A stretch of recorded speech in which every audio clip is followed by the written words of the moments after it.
say Emma Comoros Ekosom Kabakua the Carthage Eagles omo entimi ante Gabon and Lesotho ball draw goalless Guinea Shekabako Mali Shekabako Guinea Bissau entimi ante and South Africa at trashy Congo Republic by 5 goals to nothing. When a AFCON qualifier results are another it's me eba so now all the tables. Yanko group A Tunisia still omo eda so edi kan omo se enra match omo boy no elusu de nanso omo an na lady Comoros eda second, Gambia eda third, Madagascar ena eda fourth. Group B host nation for the next AFCON Morocco.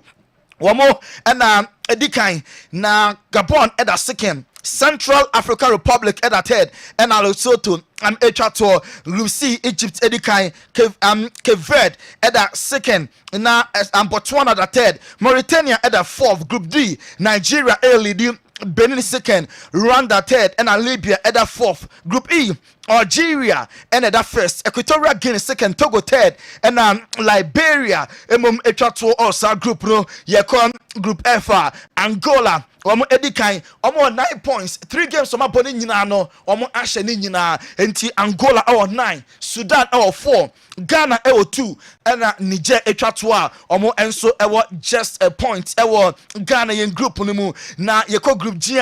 Ivory Coast and LED. Now second Zambia, third Chad and Sierra Leone at that fourth.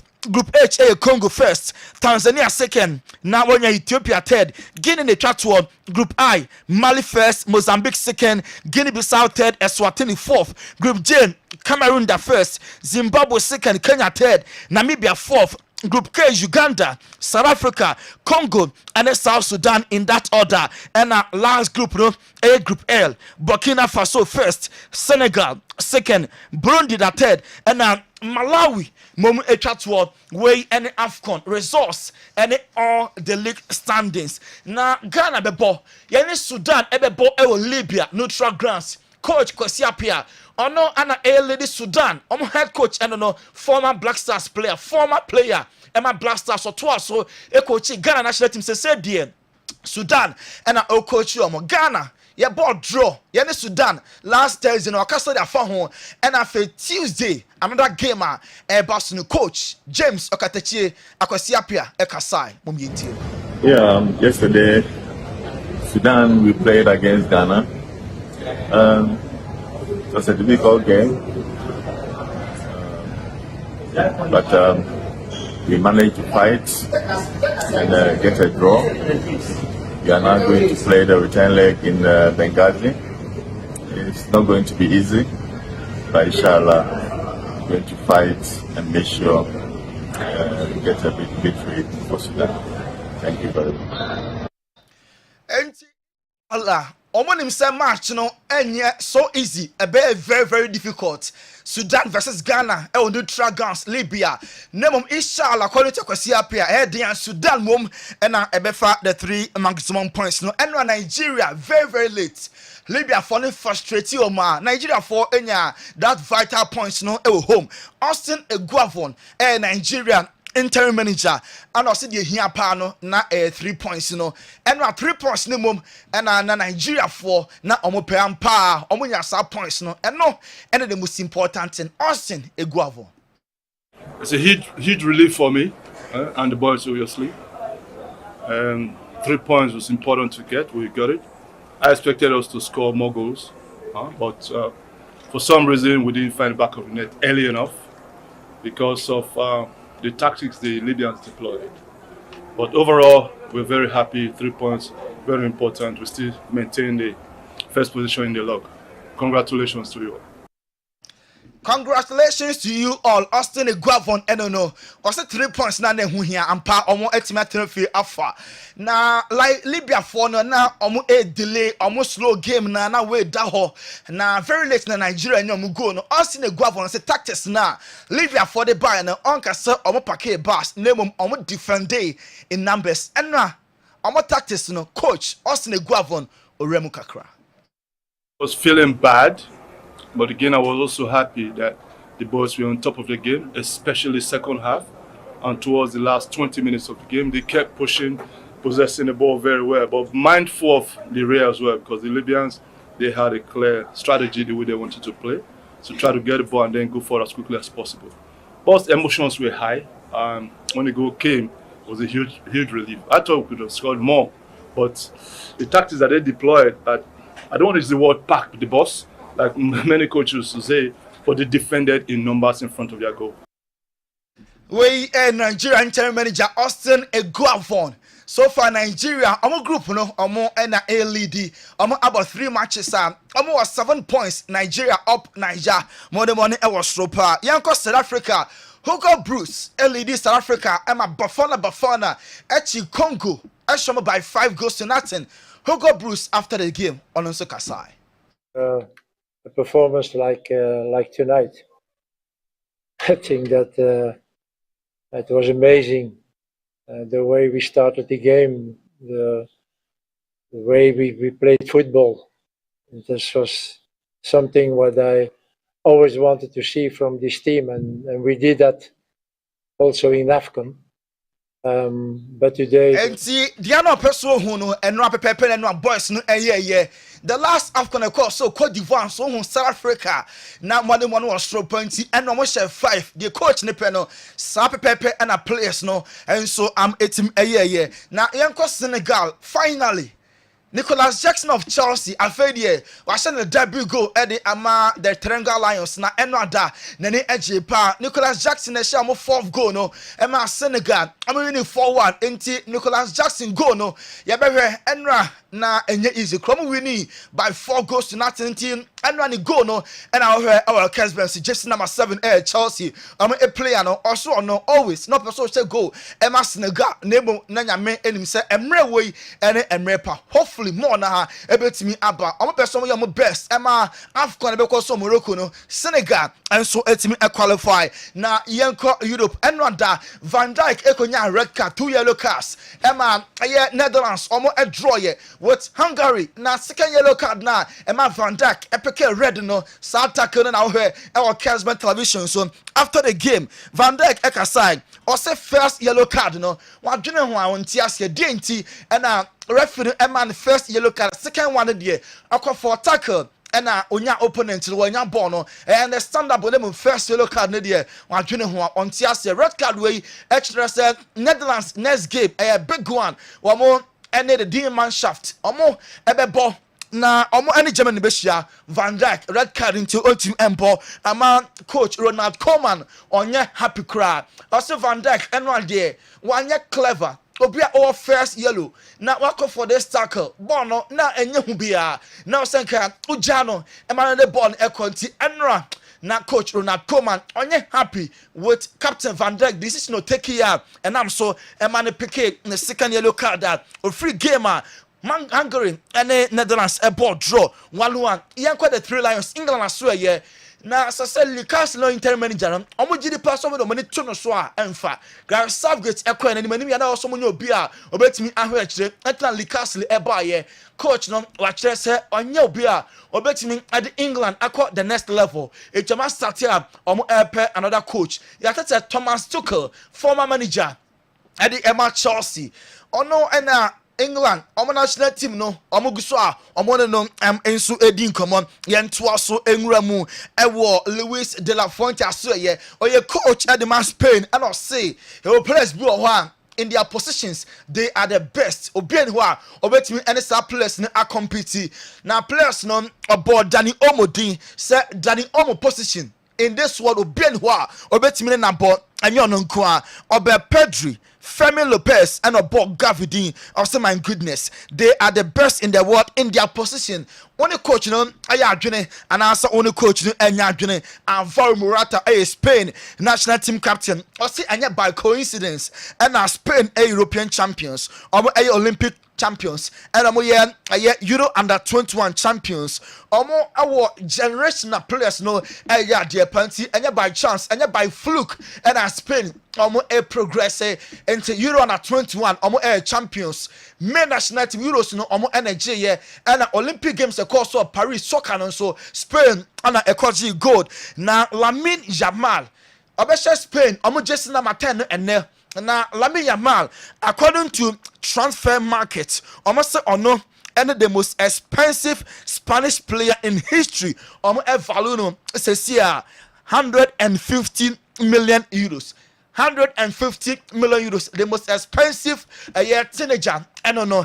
Now, Yeremu why the most valuable player in the world according to transfer markets. Now, almost say two players, a joint Vinicius Junior and then Erling Haaland. According to transfer markets, value 200 million euros. Way and the most expensive players according to transfer markets currently said here our Kessben so anti Mbappe so free PS by Madrid no value at 200 and then Leo at that fourth and so anymore. Now yebisa Jamal Musiala Germany so amount two players.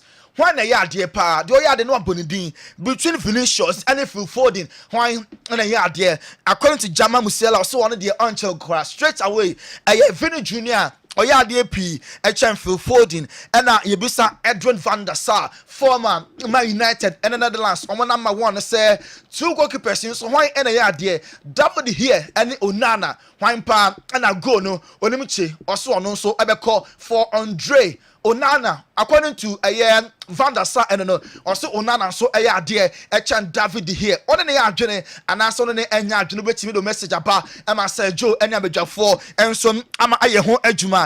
Bruno Fernandes Portugal aswe prepare for any Poland game now. Apostle Enra Ecosia media no and I'll say about 15 matches or say goes no or like it says here name and checker or assure all Portugal fans or assure all my United fans say goes no a best started now a flow into Obia Enyan to was and for Emano and not that Leo Messi and Scaloni Argentina technical team members nibi Argentina under 20 match any Uzbekistan a boy you know now Leo Messi captain at the Argentina national team no now on also our park and also be now all Argentina under 20 gamer now any Uzbekistan enso airball club wouldn't say or join Red Bull now Sika club or just so far a year no a year 10 to 12 million euros. And no any sika club Ninsan ebetimi aka Red Bull enso aso ye yento aso Manchester City aso ye say ana lead wouldn't say na Barca enso pe goalkeeper Diego Costa Portugal national team goalkeeper no other goal at the Emma Benfica na yes Man City mom ana ehre die ni mu pass Costa no make a move there or Man City chance or join Barcelona or a football club no according to Arne Slot Liverpool manager no or still Liverpool 4 and 24 no and fast Van Dijk na the contract no running out no and you can say waste time cry. Say or just £220,000 a week. Just 7 days. Sika Van Dijk edge and no. Anna slot person omutumu now. They call £300,000 a week. Now for Van Dijk contract no. Watch a extension no. And so at me aye next and so ebet me aye Mosala and so person ne kasa. Na the contract no. Otim renew. Nemo say. Trent Alexander-Arnold, another person in the contract in the summer. Ono de ase on share that positive sign be ase or be extended. A man Liverpool identify Jerome Frimpong. Ono abo Edema Leverkusen say or a potential replacement. Obetimi abe ball Liverpool say Trent every club next season as a free agent. Joel Matip 5 months a year and a free Liverpool 5 months ni more ball a man will consider retirement. Now OG 2 Carabao Cups, 1 Premier League, 1 Champions League, 1 FA Cup, 1 UEFA Super Cup, and OG 1 English Super Cup or honeymoon. Jorginho, Arsenal, and Italy. Omomed Foda no, ya just Saudi Arabia clubs in Pen also no, and ya humpo and all who. Or Junior Choir Arsenal season before so now Aje Premier League ne so beko and uncle dear I know a secondary matter. Martin Odegaard was suffer a setback on a recovery name until says dear only available yet today says somewhere around December. And Martin Odegaard obetimi a recover the ball and the Arsenal for a company sadia ka the Gunners ye papa because Odegaard captain no omo twa ne sane manimu ya no on recover na on the ball and for emomo Chelsea some Carlo Mudryk and no she go e ma Ukraine nebo as a ball no Chelsea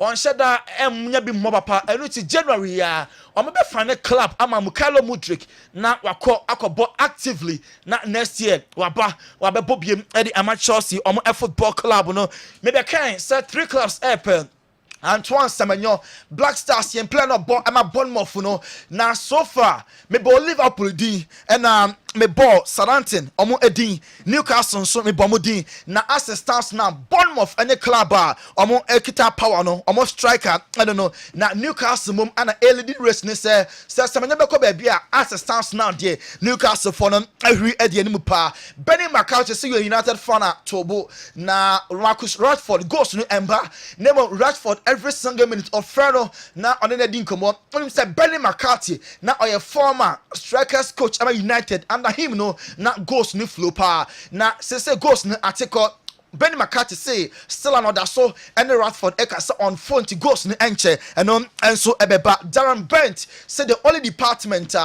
only GDA ewa nimo our Chelsea Football Club no Nicholas Jackson onye sure so betimi anya goals do a Chelsea omo penalty ka Chelsea anya an out and out striker ke betimi abo papa Antonio Cassano obo first 5 top players we are say one fa Ronaldo din anka ho or say Ronaldo Cristiano etesen say DNT ana wambo ni din na say na oya attention Luis Nazario de Lima na didn't know some bolding when any response Antonio Cassano and so at the Emma Cristiano Ronaldo Barcelona company no yes say omo abantema ay next year match na nka Barca fans dey di pass nka by November December and not January there come me aba back to Camp Nou name yet say somewhere around March and a Barca for betimi abasika on betimi generate a year from our new stadium no yet say a bet me aye around 350 million euros on at the stadium man high na concept a whole draw eba so a Barca year ni sika sa enso e bet me aka eno Danso don't freeze a confirm say oba sign new deal at the ama Inter Milan or say enche very soon the contract no or the B enso ebeka ho according to Gian Piero Gasperini Alata manager no oso no Ballon d'Or no or to Abana straight away or better ama Nigeria and Atlanta mo player Ademola Lookman or Noah and Sefata said or to Abano and so at the man Christian Pulisic or America US on camp now when it's America no emu wapan ama Paulo Fonseca onye happy say boy in the debiano national team players in a report here or no and so it me ballot a major concern and mom dey chat for AC Milan or president Paulo Scaroni or say almost stadium no a chedodo tete kwa or San Siro and modern enti kona ka power na o 6 years ago or so just say omo end demolition na omo ensi a new stadium say born e kona ni mo evolve na omo stadium no de tetele atwam enti animoni o sampani for and so etimi ho baby Godfather Odaroma enkofo e close nsem no yen fancy Montana de Tony ya de nkofo close nsem no e be na ememenda ye twene taw dumienu na ya peja yemu mamu nyina kwa babiom eba final whistle jumedie so Kessben television Kessben 93.3 Kessben 92.9 Accra DSTV channel 364 Go TV channel 121 me pamocho memfa eye WhatsApp numbers no ento edwa ebiom line no eye 055 1599933 05515999933 sanso na mo amode efa video so abreye no mo ye the video di abreye no line no ye 0244263902 0244263902 which me enso de abreye Ejafo betrase na fe ya hwe stories no enso emu kakra weekend the activities no eno na mze bobo ni nyina no na yede ebremo efri dwara bepem enememenda no so no ukuda me wo mu no na yi na enso jatwe ho enkomo mo fa messages no mra okay me tutu enkomo kakra me ni Dr. Edmond Arthur me di enkomo kakra na no pay ansana de obia no yede abremo obia ni na video free akra doc about also ho here Pacho nyame adom ye ho pa ebe nyankopon ase ebe nyame ase ebe nyame ase yare bebrebe na osa ewo wasoe ho balm of Gilead asoe ho ba se obetrase a em se vinegar no grade ye dia tu din Dr. Edmond Bog who say Biogen doctor Biogen doctor all right edi juma papa nwaso ewo memu ene nimre anapa edi na matifo ni ahwefo udi bro Pacho me da se bebe for akonya kesi a nyame dia fa wo sonso e dia ma me wone production ne management ni nyina anope enkomoda e wo ho ne se Biogen vinegar no me pacho se munya bi e wo fi a bomoden se wode anyokra no 1 liter no 1 liter na ketwa no adantemu no 1 liter we no wode obeto baako na wayusu no ahwe unyusu na se amfa amawa wode mentu bi because the kind of testimonies are eba no anohye enra me church elders bi a medical doctors me mo baby omo no ana patient bi eba for review on diabetes na according to omono on say me kase we a diabetic patient abo modern so we benya glucometer machine dey check sugar no anope bia e na according to omono woman bi ebae na the sugar no ono no offer metformin yes offer metformin na offer 1 gram and per 1 gram and that is 1000 milligram the sugar enye below 10 da. But do you know something? Within maybe 2 months, yeah, or started say you all recorded, we I can't say, or you should be Jim Benigano. Yeah. The recordings are all record, which mean 4, which mean 5, which mean 4. And no, beside me say, what is the uniqueness about BOG? I would see me as a Monsieur and Drew, by your food product. So what makes it that working for or more? Omo sugar ana na enye woman nkwa wose nkofo bebre yusuma I mean omo ba na obi so omo den omo no be so da bi ye yusu Dr. Edmond Bog vinegar ano into was serious say adentina dog go sele no se no me ne kwa sorry but on say hospital ne du bia na ne bia wa doctors no omo so e dia show mo enti me pese me ma etiefo ene ahwefo a ehwe o TV so assurance say Biogen vinegar no enye drew a food product but I mean so when you so na say what the gu nsiom na onom na what the gu nsiom na onam na wakoto anase of vegetables na wakoto of food bi na wakoto instantaneously within 10 to 15 minutes a proper detoxification amount emo anketo I mean, young free new home or mokofa yarewa ebano, a year or more efrio. Na aside that, and a sign blow into him, me pomacho, mammo a situation yari and say na me person will use soon.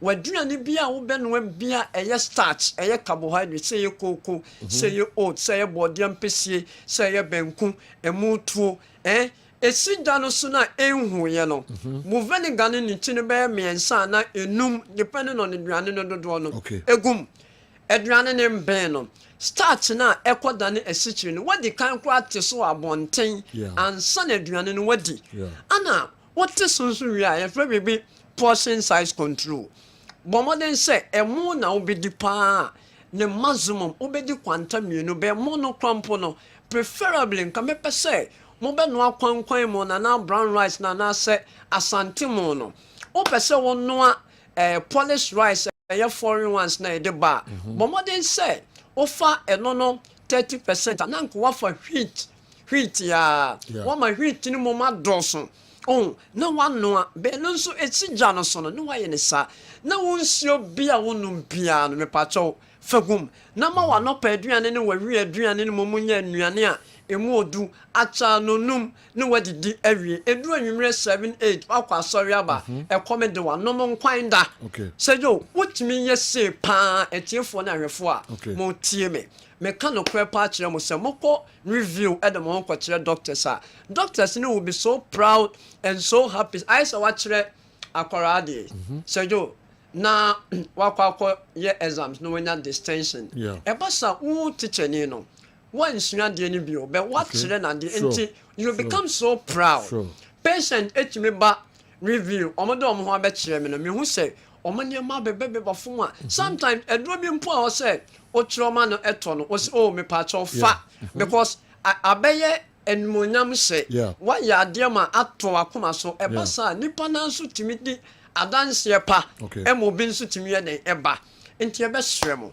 BOG vinegar ne die e wo so efie bi nya bi akora wanya 7 months eko a onom no fo ubuni tino e fa pe e 5 ml a bottle water say no na wo di egum 500 ml na se ne water bottle no onom maami a wanya 7 months e wo ne nyinsem mo no obetuma for 5 ml na o maami nso a o manu for 7 months obetuma for 5 months or ulcer me patroti mi pa so peptic ulcer na o peso use BOG na obetuma for 5 ml per wedding day wie no na science no onom enu ntie be stress apart from some kofo enko we mo no obia to me use BOG ni bi enya for ayarefo eye for general well-being into onom no na wo sugar level stabilize or cholesterol or can say or blood pressure obi se odware we bia na ne ho keka no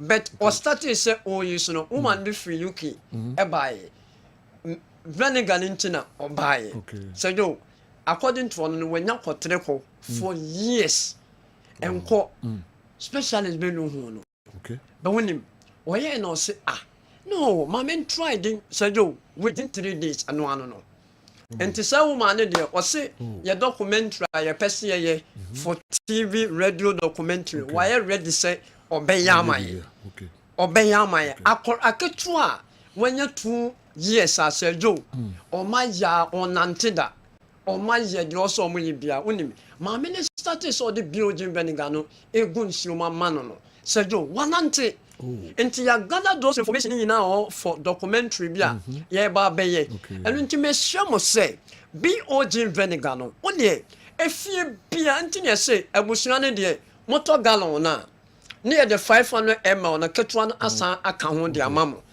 eye promo still like 300 ketwa no ye 40 cedis that is 500 ml no ana 1 liter no so ye 75 enti ofreyen esi ye numbers ne so a baby bia wo e wo Ghana bia no ye betimi am awonsa akami ma me mobile number no 0539 86 38 0539 86 38 and I said 0240 51 21 71 0240 51 21 71 God some of friend numbers here baby mo Ghana bia me pacho ye be ma mo nsa kan because ebi wo baby sisi ebi wo baby bebre mo frɛ ya ye be ma mo nsa akan so ye kono ye promo bi from October to December ye pese nyame adom ye timi wie afini enti se when you 16 years plus when you're 16 years plus, who was sitting here, who no people, who diabetes are, who do mammy no, and now papa no, and I want another hospital, I have a discount. Yeah, man, a discount. Balm of Gilead, yan facilities in Kumasi, Takrade, and Accra. So when you're 16 years plus, now buy your facility, you per se, your chair say, your doye janom, ye go ye momun be aka hospital no enu nti mo ba ye be hwe mo modwene ne dem edu ba bia nya dronom nipa no ebi kwa woni blood pressure woni diabetes be e bia wa wo wie ema 1 ne mani nyina tutu kwan ma ne nananom e wo ne nchen be kasa bibre wo kasa wo ye wei ono nko afie wo twa no no wo ye wei enti edu ba bia e wo se ye kyerɛkyerɛ o mo mpe helpers bi no mo mboa anya sa ono nko ano bi nso ho no mo a ne nanomfo bi ne nchen ne neighbors krampo no mo krampo no I mean eye den say ono mo ekasa because obi akwa anopa no aba anajo nto ono nkwa ye din sa enye be ye wo some psychotherapists bia ye do omo FM on tem bia no ye woni mo betimi dia engage omo ntenye bibia na ye dru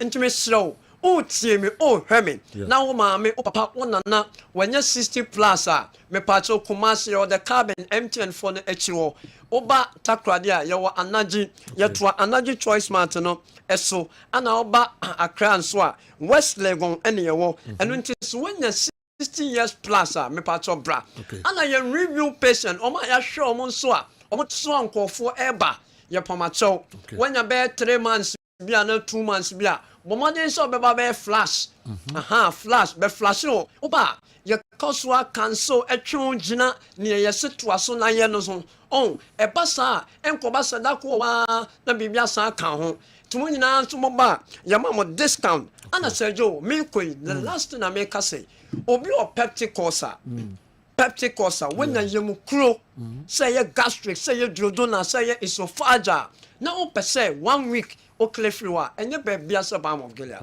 me wo hospital kese pa o kumase ya me wo doctors in painful ne pharmacist and respectfully no omo mankofo ba me wo and intime sure say o osa na o pese utu ase pa me wo lecturers bi o me wo takrade poly technical university campaign omo yamaye pa when it comes to osa because one who gastroenterologist one who no but still and you say be a papa no hu no or nimi yo be osa yemfa drum kwantwase yemfa drum kwantwase o buy ho a ye be kire ye kwe de say yo me pa cho still akonya ho ma lab for we lab scientist we sonographer we physician assistant and a motor riders from ben na say yo money licenses only licenses are made for yes only licenses are yes sonographer lab scientist P motor rider commercial ne yeka e pacho monfred 0240 51 21 and I said 0539 86 38 yo eja ye ben eja hotel and you know me opposite ana takra den so anaje to anaje choice mart so Accra West Legon oba Kessben FM premises here BOG Venegan asio security checkpoint wo Mr. Martin blue ebi o ana asida towers Accra so ma mo ben circle ni nyina no mo kɔ hɔ no mo a mutumi kɔtɔ bi sende mpo e de ma mo nua no mo a mo baby nti e be sere mo say mo nyusu na nyame mfa ye so nso emboa mo pa so yo me da se be doc yes you be da se pa enzo ho yes I'm at Kaswa. Where will I get some to buy? At Kaswa. Michael Agbeko, Agbe for shorts. And anyway, about Kaswa. Friendliner. Original. Okay. Yeah. Yeah. Okay. All right. Yo. Doc, that's it. And then Anope, Moncam, na numbers now. Doctor, the two dano.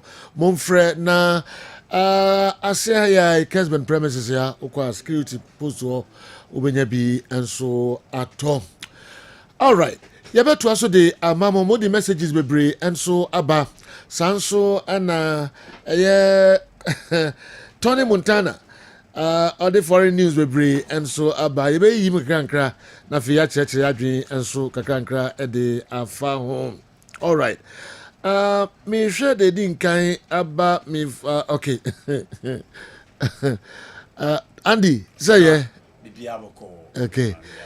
Maybe chinye ni dida mo ye no office wo de ni say ano ehye pa na me person ke ho na de na ke twa na live na man for enjoy mo say na mo ya be 3 minutes me on say you know I have like different opinions on say talking about the blasters the say am na wale can South Africa same who says you know Africa you a model but I am person best stick to your model you person chinchina you go for obedient now and I know me here Brazil ni Chile and I say I'm kind say Chile for national team na gu the model is there I also am go for model and you say obi be catch them just like Africa you know European countries no so our national team ni gu a resort to 110 under 19 under 21 straight they come back. And this Spain are back. Straight away. Africa. Say, o national team kofe mwa. One person make us say egu. Now person make us say o national team a kofe mwa. They all resort to under 20 or your local football. Yeah. Under 20, that I say, Odu or Mobile national team in tem. Into Senegal for who's all moment for the year Mredan or Modo under 20 champion player. Ebabishi. Okay. Kamara Bishi. Ghana, you modern a better three from 2001. Ben Kofi 5 years.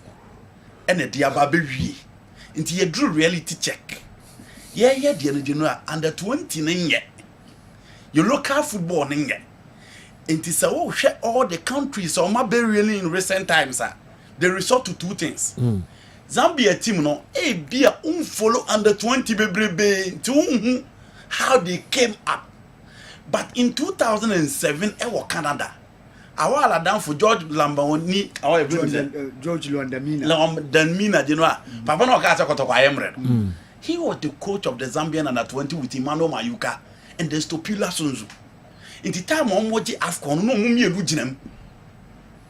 You know, Ghana, the Anism Abobo Bibi. It is either you resort to under 20 or you local football. Into South Africa for no. And no more Congo for 5 local players. Yes. Egypt for no were dominant for 3 years. So far as the Afcon year concerned, local football. Nigeria with all the galaxy of stars at a point a resort to local players, no, they come in national team, you know, and they are one of the masters when it comes to the under 20 tournament. In January, yeah, they new too. Ghana, other see they under 24, no, a be basso. No more be changing the face of the national team. And now see the local players, no, you be build your local football, you need quality materials to represent the nation like the previous years. Now you copy South Africa, Tunisia, and then Egypt. Near dominant in Africa, but you know the unfortunate story is that local players, you league in ye inti obi ani gidi o musi enkofa player amra to who almost what ice chairs are man and then can we mention 3 players from the under 20 that would be good enough to play for the Blasters low ebini inti Chile for no dey na omo Marcelo Bielsa buy no picking 2007 team of Mauricio Isla, Gary Medel, Arturo Vidal, and offer Charles Aranguiz, Eduardo Vargas, and Odomo count because they played in the semi-final in 2007 and Argentina show Monterrey. Straight away, they played in the round of 16 in the 2010 World Cup. In 2015-2016, they won consecutive Copa America. And no more do so happen. What are they waiting? They should go back. So if you go for now, Obian him say Cavani, Luis Suarez, or Mumi Lubo 2007. Under 20 World Cup, nipa be bring him, but the ho and a Washington Oscar Tabares be picky omu free and or the J, the Copa America in 2011, played in the semi-final of the World Cup in 2010. It's Genoa Ghana. What are we waiting for? But the air train, you will local players na, and they meet me at Dinadam in Sassim you more local players, you never quackable blaster. You be dependent on emotions and sentiment to talk about local football. But who are the guys? You beat me aka. Who are the under 20 guys? San answer ya GB. But who are the guys you beat me aka say? Kurusu intimi money ye. Anton so many intimi money ye. Inaki intimi money in TM Fanko. Do you know? Ini bisa. Ebini ho. Ini bisa. There be ebini ho. Ye chan team no ini bi wom sa. Ye party yo chere no ho na me pra na me pra bramie show mintimi ma na Kudus, Sab Semenonum, you begin local players at their place because you need results in free war. There be Biniho. There be Bodin, so what's it be wa? Bodin, because you're the local players in Nigeria, ha. A draw. Nigeria team are not obedient them because you know, saying one can only Jejo coach or more, have you not call Nigeria? Say Jejo coach in more, have you not call Nigeria? Yet the local players no more boy. A draw ha. Inti na yem fancy any Nigeria for bo, yani Lukman, or Seaman, Boniface, more bonnet. You beat me a 11 player from the local league in Omabo. How do I ever be doing now?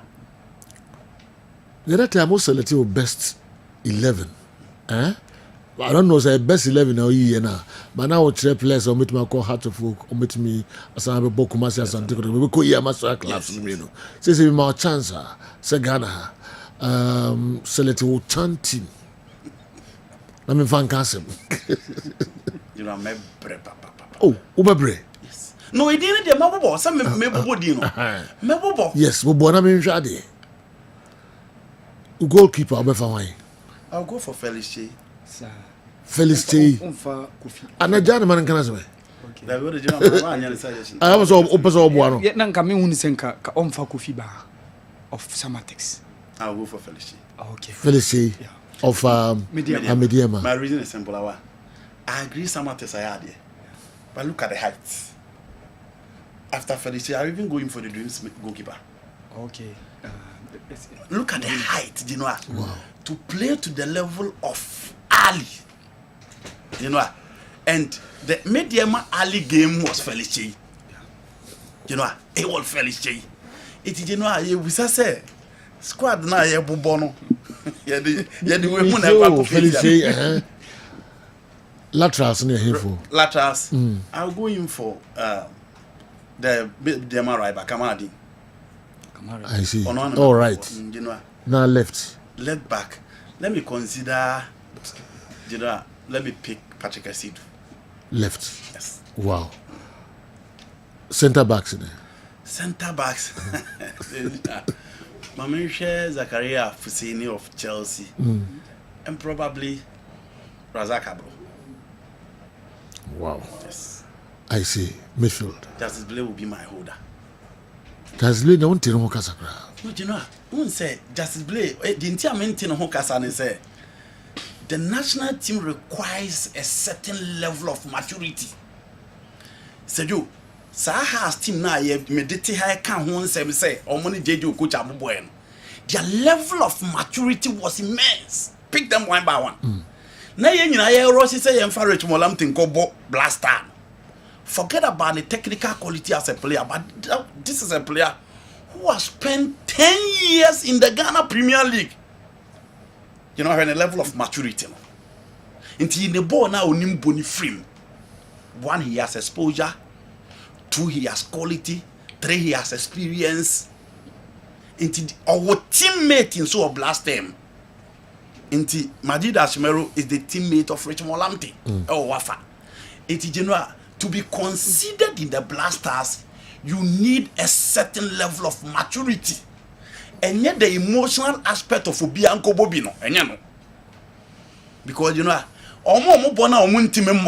we are talking about Thomas Tepati, who has played in the Champions League final. We are talking about Thomas Tepati, who was once the highest paid player in Arsenal. He plays in the English Premier League. Only the top level midfielders in the game above. He has played several games in the Madrid derby.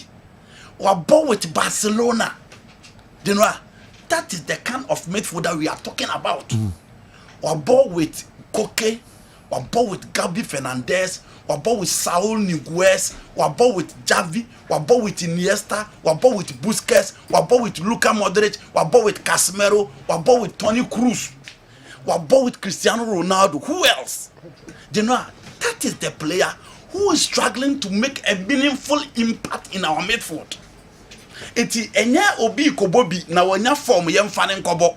There be, you know, the national team requires a certain level of maturity and a certain level of quality. No, but the output into saying, until that's play who kasa or midfield. No, it means fin you are party bono. Man for him for being show him na some manona. For local boys in the morning, Blay ain't me replace any of the midfielders or Black Stars. Elisha also says now Bomber Blaster. Blay can play. Oh, sir. Yes. Obi onya chance Justice Blay ni James Akamen Konwo. The last champ tournament Yakobo finals will testify to that. Coach Masu was team. Those were the two players. It was difficult to drop back. Because at that time Omumi no na Nigerian so Ghana. As gold base for of Latif and Abila, Apia Makati, and then James Akamenko. But you just said, say your local boys didn't meet and replace foreigners. You know, one out you of just the said lot. that. I said one out of the lot. Say that is blade them kind of consistently. But you know, we just is blade free. Why? because Amankonamu are the king in our league. Yeka Hamza Isamu. The previous league now I born. These were the masters within the league. Okay. Hamza Isa for House of Folk. Abankwana for Brekum Chelsea. Wa bond at 20 or 2 kwanya babe bokotoko. Last season crew free kotoko kwa you be an inside Jagun. He was the top scorer. Those are the guys you want them to replay the Antion Semenyo, the Inaki Williams, the Kudus Mohammed. Omana epesi inti de no ekoneso. Enya konketwa. Boy, who said against Niger or Morocco? You saw the boys. Yes. Do you know? On performance. Na yenso chan yet ko ye. They no obodi they no mbonye. O ma mo hwe. But you know the me can say. Ye kasa ye mfre bi ni ankɔhye yes. Our president the great say 4 or 5 of them into me more dreams. Yes. It is no. Na chese ye kasa. Omo ba, omo commitment ni omo seriousness ni ade no. E wo fam. Ye hu Me jitu. Me wo hwa. Inti ye kasa ye nso yemfa loka ni nkobo bi ni enhye yes ada. Okay. E ho na no na ye kan na. Okay. Because e no na e ho na ye the emotional aspect ne ba. Omo ko mu ntime mbo. We cry scaffold no omo je sorry to say. And ye yemfa loka place ni nkobo bi. Se ho na ye word ya. Yeah. Because you know Egypt for na ye kan. Zambia for na ye kan. Now omo to neutralize the top players in Europe. Yeah. Algeria team no, you see Belali mono. Na ye shi omo aye ntimi. We saw the Moroccan team. Look at the stars of the Moroccan team. Hakimi, we bought PSG, we bought Sevilla or we need European competition. We bought Chelsea, we bought Manchester United, we bought South Africa for the pocket AFCON stage. Opinion say big. But you know, so for Tembazwania has always been part of the Sundowns team or mobile quarter final, semi final. There be more. Yeah, the dreams is called semis. And I did medium group stage. Yeah, Musa who said the following season 2 teams no mutimi ko biana. There be. Yeah, nya samatas ni ko nso atremai. Almost ko ya no maba. Enti senke nya medium a. And omo ko soro na dino a. Omo ko ya consistent the following season. Omo ho sa.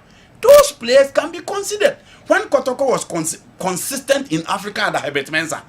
Now go for the ball more blaster for 3. Now Joseph Henrich more blaster central defense. Now Dankwe a blaster a bench of foreign players.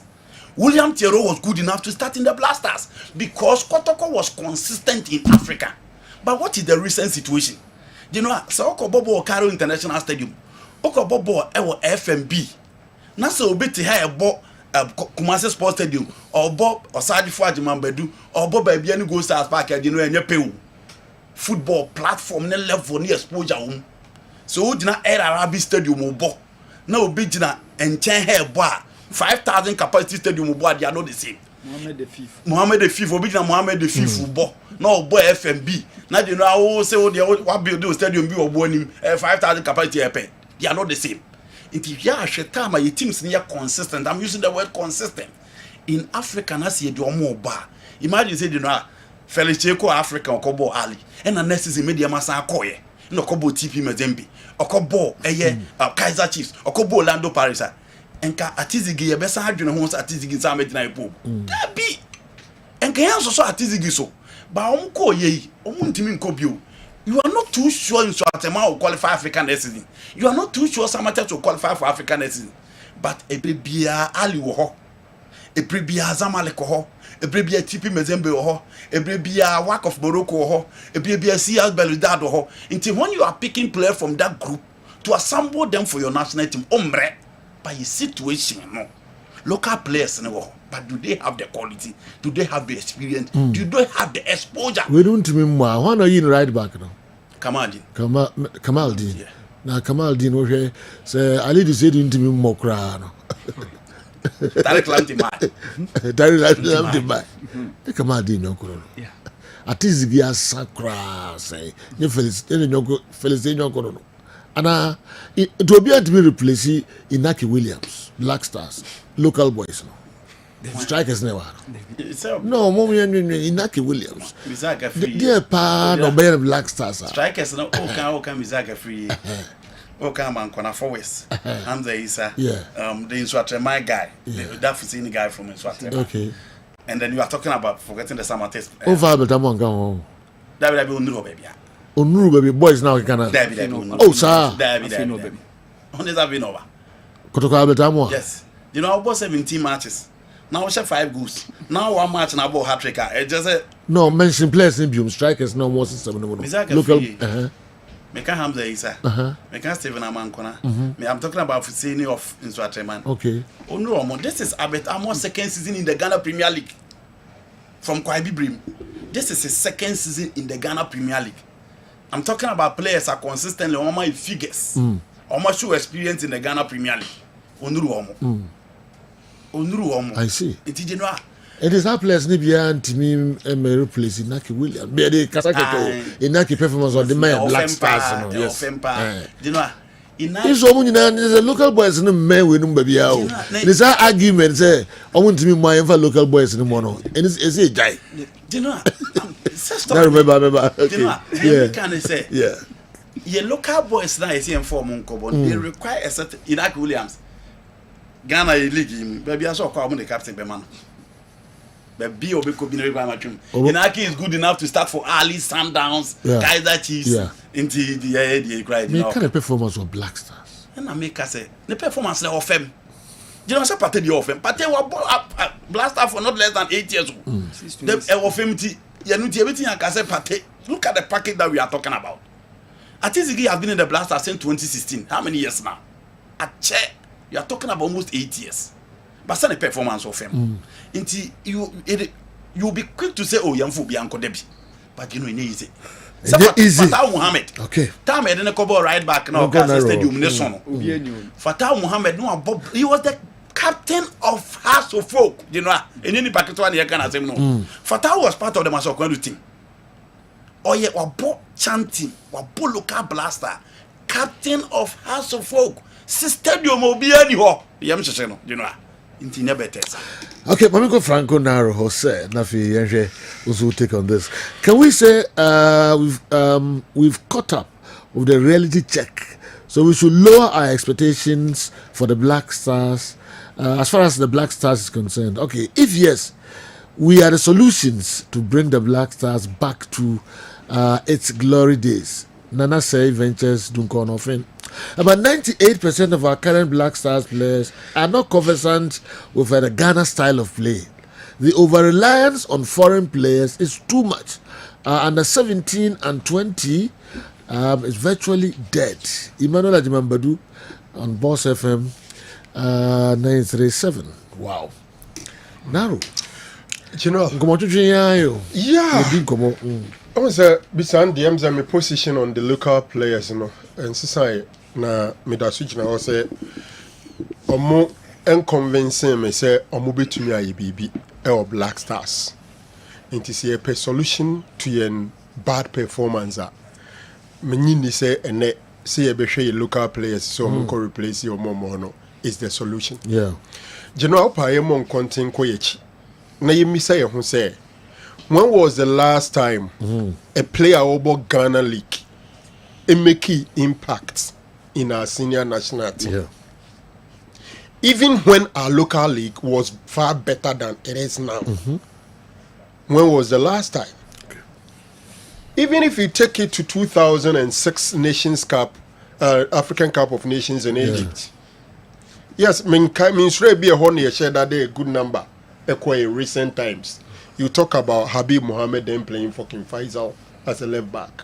You talk about Jojo. Habib World Cup. Yeah, World Cup, but no, Habib was also in AFCON. Okay. He was there, but Wamubi. Then you talk about Jojo, then playing for Asante Kotoko, and Dankwe, Aziz Ansah, and then there was a boy in Liberty Professionals, Abdul Razak. I think he was a midfielder. About 5 of them. What was their impact? What they back down to 2008 African Cup of Nations in Ghana. Kudja Samoa, then a young boy playing for Liberty Professionals. Or more a single game. Last minute as Stephen Appiah Prime who's on to remember, and he didn't buy a man at 10 JZ. And I think there were some 2 other local boys who could not play. Enti Ubebisa who say Angola Liadi was key. Liadi was there. Then time playing for Brecum Chelsea. Yeah. You ask yourself, say, over the years, Adentina, Yasasa FA presidents, Yasasa national team coaches, none of them see the local guys as being better than those playing outside. Eye boapaye, eye time bi no mo tan o mo another. Now on few occasions I am be chance no. What did they show? Minister by Queen tell you show. That was the time, and now some of us feel that a local boy was going to make an impact. Na me who Ghana gamer and Crawford game because of a local boy. Ghana versus Mexico in Kessben Cottage, Fulham. I'm saying this because I was there. Pre-match conversations around the stadium or Kessben Cottage. And commoning that sensational boy from Asante Kotokwa, your friend Black Stars. But Queen starting and then Crawford agitated in the stands. Fast forward, the young man was introduced into the game and he was running like a headless chicken. Who the Abdul Fatau? Fatau, that time my friend of Black Stars FMB Stadium no. Now or your campaign on House of captain. Or both your league now. General, your boys be brown do muko and the mudo move here special. Uko show mu featuring Abeka Maradona. Fan bejina Babayara. Into football, having the talent, being able to play no, one thing. But being able to deliver at the highest stage when the tension is very high, stakes near very high, no, is another thing. Now no kwasem so ne say, yene e wo krom ha nyinada, obi e pekoye to kwaya kwa amonone. Intimpem pi, mfanche me. Omo ya ade pa no. Omo de omo to kwaya na aka omo nheda nya ade bibri. Ebo ha lack no nheda ni. But there are good number of your good players no. Omo fan no etu kwan na aka omo nheda nya ade no. At the end of the day, all the players playing here no, they are in the same competition. Who excel here, you are more likely to get a chance to travel outside. In team Pempi, omo kane ya omo a ebi omo modern monotower from pa. The Chan example, asa akele local boys in the chances. Say, money omo a omo susu bobo we bibi men ha say omo mind for no omo league ne ma no omo nkobo no. Qualification kwaya na edin. Ebreba omo nya chance ko ba ko no. Am kototo papa so. So for me, I'm not saying say you one or two exceptional boys in the local league am I more chance. Yeah. We should give them chance. Me makame, my dear, me feel say finish you have a policy. Men say me nyina say as say you be free local league in my Black Stars anymore. It sounds say in recent time almost every local player a friend or no the gather experience. Enti name one konkobo making impact no. What did the one yini koko jinem now or gather experience na and fan for so be embrace. So I think that when we are calling a local boy to the Black Stars, it should be an under 20 player. Go gather experience. Yemfa Black Stars brand and if you found unimi local system no unya kwan to kwan na ko mature na oba bebo and a brand na Ghana jiran na so you rate and 14 in the world no. That was the direction because Michaelisian and Samojan Sulemuntari, these are guys omabo coast football Ghana abebo in league in Kakrebi and early age they traveled outside. That is what Senegal are Senegal it as a country we should have a policy.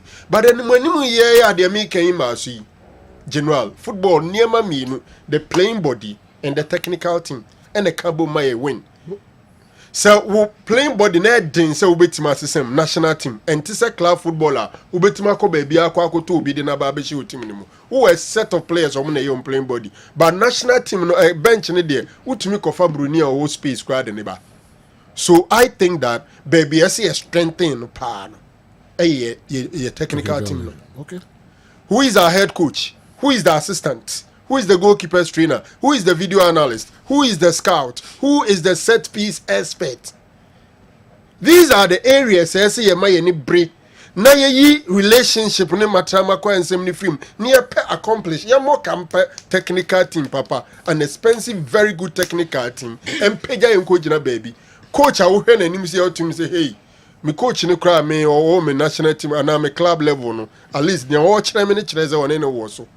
But if you go bring somebody who be a him ni so a scout no oni akwesi apia boy akwesi apia esman as a scout on ko fa no report mere no what you say nti say ye akwesi apia de say onya de na eventually ne scout no ne oni ni ugina no oni ni gina ase ya respect no he Obebono.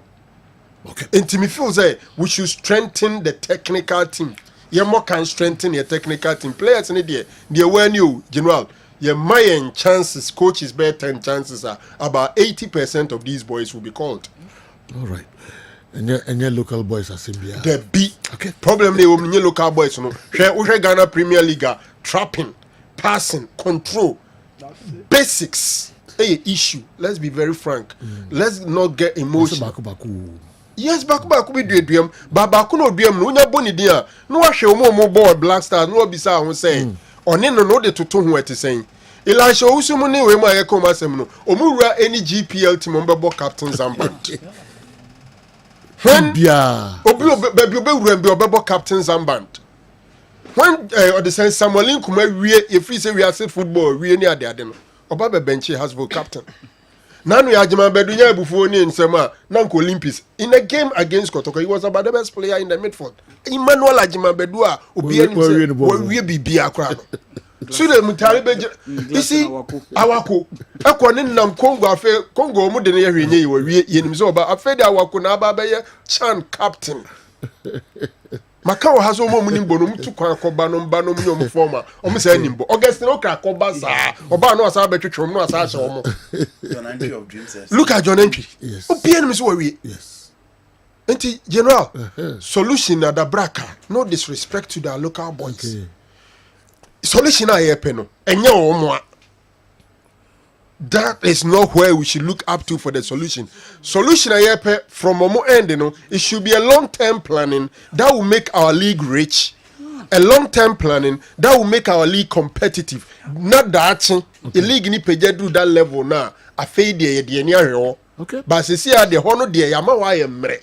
Blair was given same opportunity at Black Stars and the CK Akono. And what was his impact? He featured in Maswakunadu's Chan team. And what was his impact? Spain Boga and I'm sure Andy Kem couldn't watch Elisha Owusu in a game on Thursday. And he wouldn't compare Blair to him. All right. Blame me and Nebly. Or may Elisha Owusu All right. And not justice blame for enough. And not justice blame. Or may Elisha Owusu or Finfi or baby. Yes. Blame a man a chance for Black Stars, a man a chance for Chan team. Goziaga. It's my boys now more. Na said say Franco Narocano. Technical team no yes strengthen. Yes. Na yenje. Okay, why did they give the number 10 jersey to Didayu, who has not retired, to Mohamed Kudus? Or they want to retire him by force? Okay, we are sometimes funny, and we are the ones who always bring issues between players. Okay, Anefi, Sunyai Zongo Sunadi, Anafi with the other bracket. Yeah. National team, the T3 qualifiers. Just bien where you be there. When Kojo Samoa was given number 10 JC, Stephen Appiah had not retired. Okay. Your free players no normal bar. JC is not available no. Near Chama. Okay. The person didn't come work at Koba, Nafi, Atwaso de Mamu. Newton, Neba.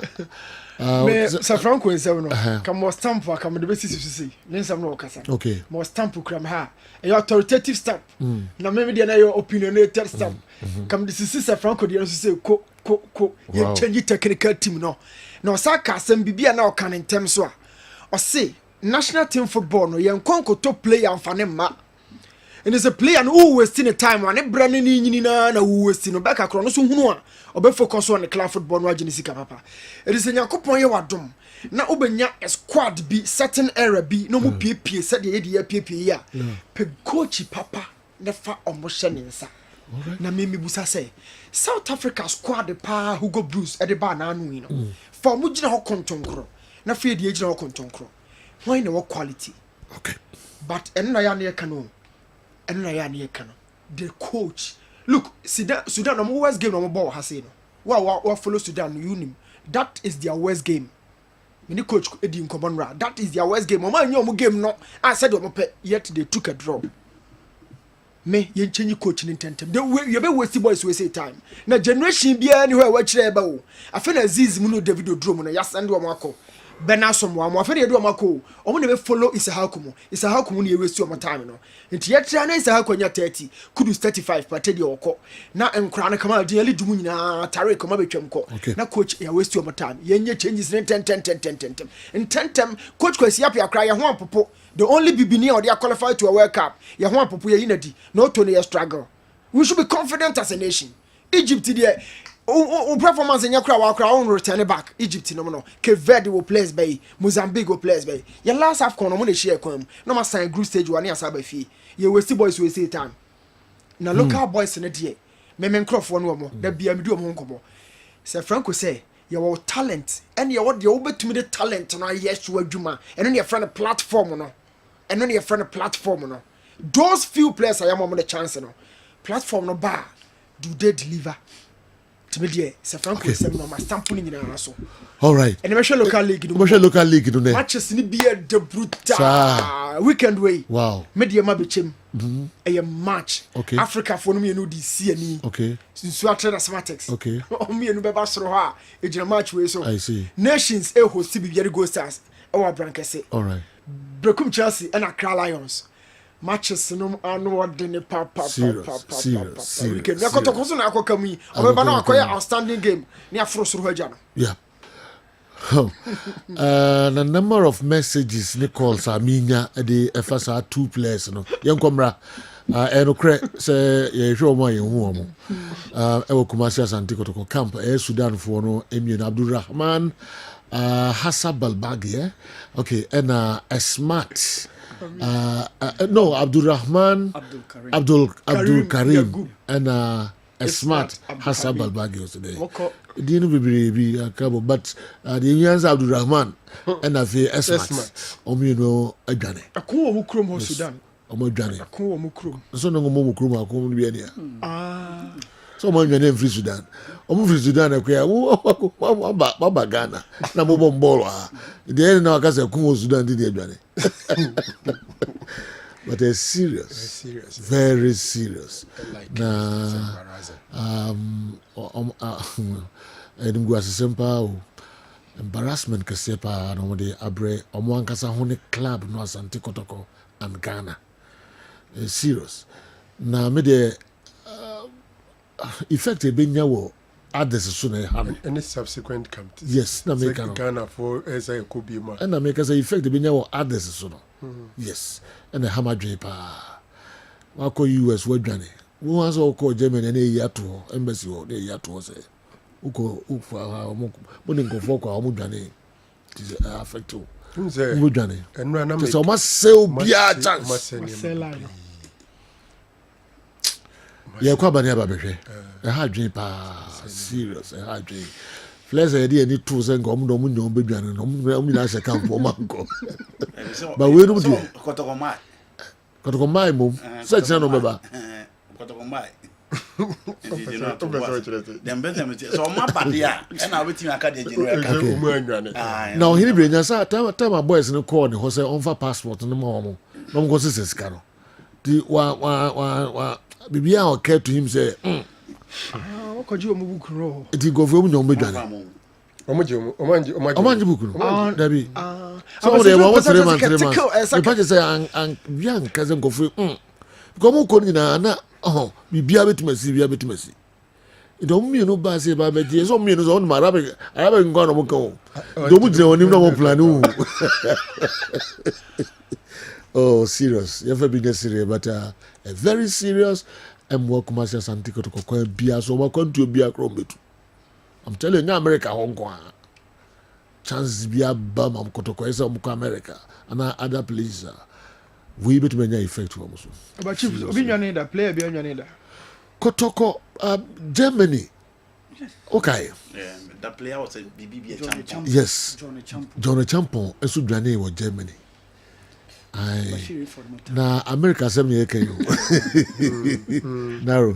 America 7 years ago. Yes. Young Comra, I don't know if it is fair I share this. Many Tom Kruger is uncommon. Minimiki. So bit me In common 3 days. I specifically mentioned these boys. Yes, so bit me. In fact, I spoke to Kotoko Penny be catch and say, Omonshre omumi nuji. Adentia, omukromono. Akwensio. We are no free wa. Omo 1 year pen omodeti kromha. Into after 1 year na se chire say so go back. Into potentially ombetumi do mo akawura. Wow. And yes, 3 days ago. Into me na make nipa na catch them so much your passport nyina. But I was like, that is not enough. Because we'll be a Sudan, you say, no, Sebio, when you're quite no Ghanaian, or you're easy to get, what do you call it, asylum. Because I can't win the when your passport to get even the asylum. But at the end of the day, there's little I'll be to me, so Nipa be children saying. Sometimes I'll be saying, say, you do a big cranky be a minimum, so me in that one room. Can such people know when you are home they are, or pair or move with different group. Yes, serious. And when I make one of the reasons American embassy in the general refuse most of the players visas. No, almost say players in the fan kotoko sign or more contract no, a less than 2 months, 3 months. Into a situation institution kotoko any omun tranche into munim or muye. No matter who say they can guarantee for them. That was one of the reasons. And we say no, falling in line. So like only ni pan sign in chair. And I'm making say some of the reasons they used to refuse some of them. If you are now women no more travel, on say travel experience. One of the things. Africa had so much to quite you just say what to quite Africa. Yeah. Also more the more you man no more to. And I say almost ali those Hilan Merrick. Almost there be more. More Champions League. No more travel experience.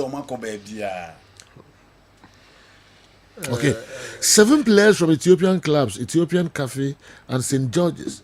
The 2 media officers from both clubs and 4 other officials also absconded last month following their match Shega derby in Washington, D.C., USA.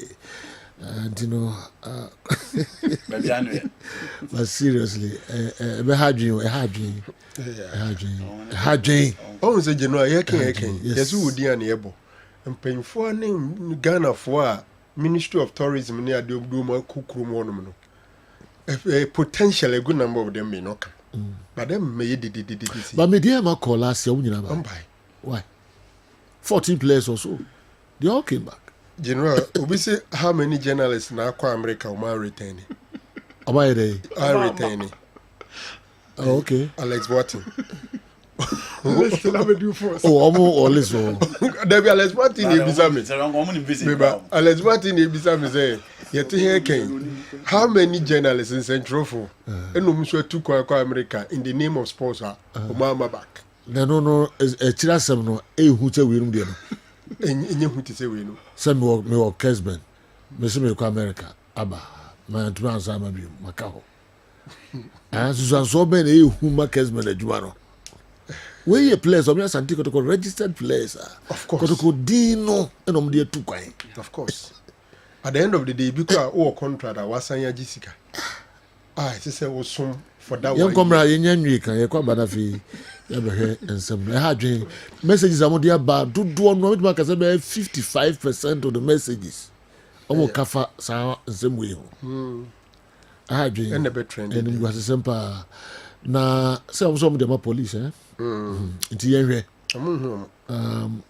Normally America so mba before me almost cameras capture ni na car before mo ni na. CCTV camera ni dey. Ndio mo ntimi nyanko hu bi o mo ko ye. Se munya car no. Number pay. They can trace the one who came to pick them. Sudan here Johnny. Obi free Sudan no Johnny. Something new. Obi registered player. Obonoka. Obo the team. Kotoko register how many players? 21, right? 23 or so. 23. Yes. How many goalkeepers in Yansa? Oh. The way no say free one, can say. Show my former Sudan back. More Hakra. No, so we. That did declare that Kotoko register that number of players. One Rubet 25 and 28. No registered. Some more players in the account. We have registered 25. Last minute. Okay. Young Cobra, before the end of the transfer. me didn't go kakra ba me ba. Na fi atwa ni na. Nazi Sudan ni adwane a. Obia kwan ko ga na. Omo angasa umbolo muti mbono omukro. Mukromon. Leze o league promote. League no kodoma. Say Al Hilal ni mere Mauritania. Ehonum ni lo. Look at that. Nti Kromo nye. ISN coach say onko Kromo da. On na ISN coach of Sudan national team say Kromo da. I had dream, but Sudan near Johnny and come on in corner baby. And Kromo to Conqua. But a chira seminal impact there was something to club no so. And to call the to call has a Joe and Devin to Kwenny Kruba. I'm not going to To Kwenny Kruba. I'm not go club anymore. All right, me didn't come up a ba. Na fi Sudan ni adwane a. I feel what all polish. Yeah, but I had a club Kumasi Asante Kotoko. Crack. More amanfo a omo so e chance a eso mo de tu kwan. Ye be hwe omo mienu enim go asempa nom de abrɛ. Dr. Megasi. Yes. Se bibia ye. Oh, Nyankopɔn daroma bɔkɔ. Yes, and da se wo se bema sabi o hu awu a. Ɛno no. Asura hemem kra no nya de abɛkɔ. Onka ho. Deuteronomy 23 the verse number 1. Also be a onko heaven. Yes. Eye dia ne hwe wa peche. Na wote asase so. Nina no Bible. Why nipa ya sam. Say Deuteronomy 23 the verse number 1. Was the on fata se obe Nyankopɔn bedwum. Dia peche ne hwe wa. Ana se dia ne bema ntumi nya adwuma no. Say nipa ne se Nyankopɔn ma ne hia ma ne ma hobi. Nti asɔre dem kra na ekokɔbɔ ma asɔfo ne se ɔmo bode wuro nka ncha asɔle ma no eni mpanifo na ɔmo bema wu no. Obi bema wu amane ma asɔle dem because we no me. Onkonko ye ne bema duro ansa na waba hɔ. Ena Ezekiel so okay Deuteronomy ne kan ena Ezekiel chapter 23 the verse 20 so say omo bema susua no omo bema omo yiri no kai omo ex a omo bema se fum ponko bema ni je say bema ketwa kra na asem wo ho obi a ne bema susua no anya duro ama na anya kese no say nipa no ono kro problem ena de ni de ewu no Onyankopɔn se kokobo obedi kan de ama say nipa no eye Deuteronomy chapter 28 verse 30 say muti mana wale a ema ne be hya ase afamochi na obi no mada enti bema de se wo pejapade a di kan pe o bema adwuma enti obi a ne bema sua asem da no so obi a ne die ne ntumi nya adwuma asem da no so but areho sem se wa asem no mu kura ne say so o kan Jeremiah chapter 23 Jeremiah chapter 22 the verse 10 was obi a ne bema be wu bia no so owu a mo obi ansuma no obi a ne bema be wu no okay Jeremiah was obi mo obi ansu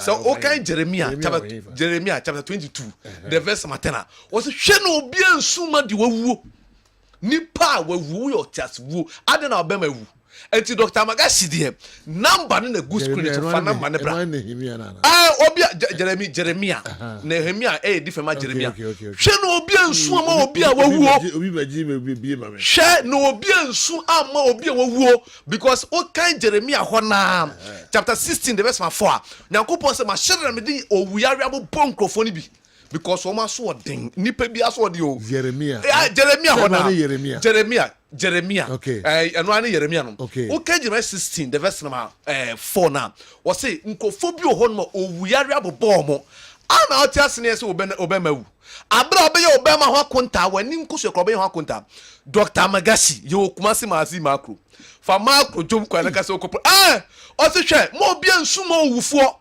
aden na nipa ne ti ase na Ezekiel chapter 23 Ezekiel chapter 4 obi nsuma obi a ne bema wuo mo obi nsuma no Jeremiah say because Jeremiah chapter 22 the verse 10 was mo obi nsuma no eti nipa ne ti ase no ono onimpa se ye di eduru a ye kan se eduru mo bema asole eduru mo ho atɔ eduru mo wani nkosu akɔ eduru mo diabetes ni pressure akɔ no Nyankopɔn de se du nyaman ana se wo kan tresem na opani no kre wo sem ni na se so what kind Lamentation chapter 5 the verse number 15 and no ko repeat ka asem ni si so say dwan anu o ka kire ye say mama akomayale mpo ye yale kra no enipa bi wo no ma se bi o mama akomayale na ye sa na edu edi sa na o ma ni nyina ejai enti Dr. Magashi de obekuma se amasi makro fa makro jom kwa ka se ko police house either say opa kura okan Genesis wo Genesis chapter 43 the verse 11 was say bema bia ne bema bewu bia no say ye druma na ye sanfa aforebonka ho dia ne bema bewu ye druma na ne bema sole a e was say asofo ne bona afore Genesis chapter 43 the verse 11 was say mumfa asase su nipa na mumfa aforebonka ho ma bema na ne bema wu no number ne the screen so Dr. Magashi number ne 0547 04 4307 0547 044307 Jeremiah asema okan no was obi a sabi obi obewu kura na ya owuyare na bebo no hwe na obi ansuma se nipa no Dr. Magashi masema mpese mekache wiase nyina ne se opani se wote ase ni e ka se obi oho no ma ni be ma ewu a eye nipadua na ewu because a dear that was no ye bema no aden ne din na da so no de wona nanom tena ase na ye de to na sa de ne bewu ewu a na ye se wo ye otiase wuo enti otiase wuo nyankopon ka ho asem no eye omo tiase na nso no mo bema wuo because wo du dem ho na se wo bema wu a wo ye oba na se wo ye bema obi ani die swa anase obampo a sebi oni atenka no eno no Song of Solomon chapter 3 the verse 2 no oso oba ni woni ne tena woni atenka be mani mpia bonten kopɛ de ne kra kondo na wo atenka enti oba na tenka ateko ono se be mani be mewu pepepe omo no nyankopon kra makwan se omo na ho hyehye omo da na adwo a 1 o'clock no mo si ate omo eno ne ma ma na sebi omo ni atenka na omo da mo no enu ni kura ni tresem ni kura kan asem ni repeat ema okay 1 Corinthians chapter 7 the verse 9 was say ema na sebi omo ye kuna fon kura no nka omo wale eye temu be wale chense mo ho be yira mo na se omo te ho a omo ho yira omo enti de oni atenka no na tenka wu Dr. Magashi enu nti ni ya ba ema no obo kipu yale woni widiam bia no se nipa no wo yo tiase wo wo ye nda ho so because I didn't know be keep yale wo with him ade ba kom pese misama ni party asene se ye wo yale e kan pressure and ye yale e kan diabetes sa yade we nyina no ye nuano mo mpanifo nim se pressure ne se wonu no abrofuduro ndu ba bia eku bema sa nso diabetes wonu no abrofuduro ndu ba bia side effect ne se ebeku bema sa ade we nyina wo ana chi se nipa eye fe ye de se inso of say ye de bibiduro betu ase ne ye mpen ye pedie be da so na ama ye bema hu awale bebebe gu nyina afro mu bema nkofo bre onuma enne problem face awale na ebasa asumdue ni awale nim die ntie gu nyina mu bema nya dwuma mu wale mani wi amudu de manama dane ma mu wale mani wi amudu de manama dane ma aba man kan che man se mu ye omu nuano mu ma na mu wale omu dabi fana pa de bra because o ko ala unu se obema be wu a e wo so di ka kacho ban se pacho mi de be oba hu but me di bema mfuni na ebe dada wo me do dem ho na du be bema be wu kwan mu Dr. Magashi afutuo ho ensa kire ni po afutuo isi o kan determine chapter 20 verse 30 was se woni oba ne tena se woni ntimi na obi ne beda wo dan ne wajapade a waye nyina no obe chema nkrofo nya biedi number ne 0547 044307 0547 044307 message Jeremiah kan sasemwe was nipa bi asabi obe yare na one pedro to ni yare ase se nipa no so yare kra na owu kra na mo bia kra nsuma no enti se wo ye nipa na so wote asase we so na se yare sha ase se edokro a bonsam ade ma nyankopon ni Adam ntem tie yale because ebra yare bo Adam ni if no omo ba hunamu enti omo honam no afi no be Philippines was asase so enti nipa bi nyankopon twe na so anase bonsam ede ne fa ya omu no se nipa no yare a ono madura enko enti se yare bi ba so na ono madura ba ko anko onu mienu anko a asem beto ade ba ko mpese mesama muhuni yade a ye kan HIV yade a ye kan hepatitis B sa yale we nyina mu bisa mo se every ben ye discover yale sa yale we every ben sa yale we nyina ye created by human being nipa na create enti se wonya bia said the Leviticus chapter 17 the verse 11 say honam bia de ne kra woni modem no sa da yare ne betena wo modem a betena wo kra so asem ni nie enu na nam so ntia Dr. Magashi me ne wo munya adwen because in haban mani du bra ye de sa no ni nyina abedi mi ho eduro ni kutame enkure ni ene nyame ya dom lawyer Morris Ampao amma me efie won crime because me ko ni program so say but o hwe adanse efie kire ba ene o se Dr. Magashi kaso no emu warodo mesa ma ofie eben kolobi hu kra ama yesa de eho no so ka akra ne ho Dr. Magashi dem person mo tia sense me de mema no mo be ma wu kra na em ye no mema be ma wu sein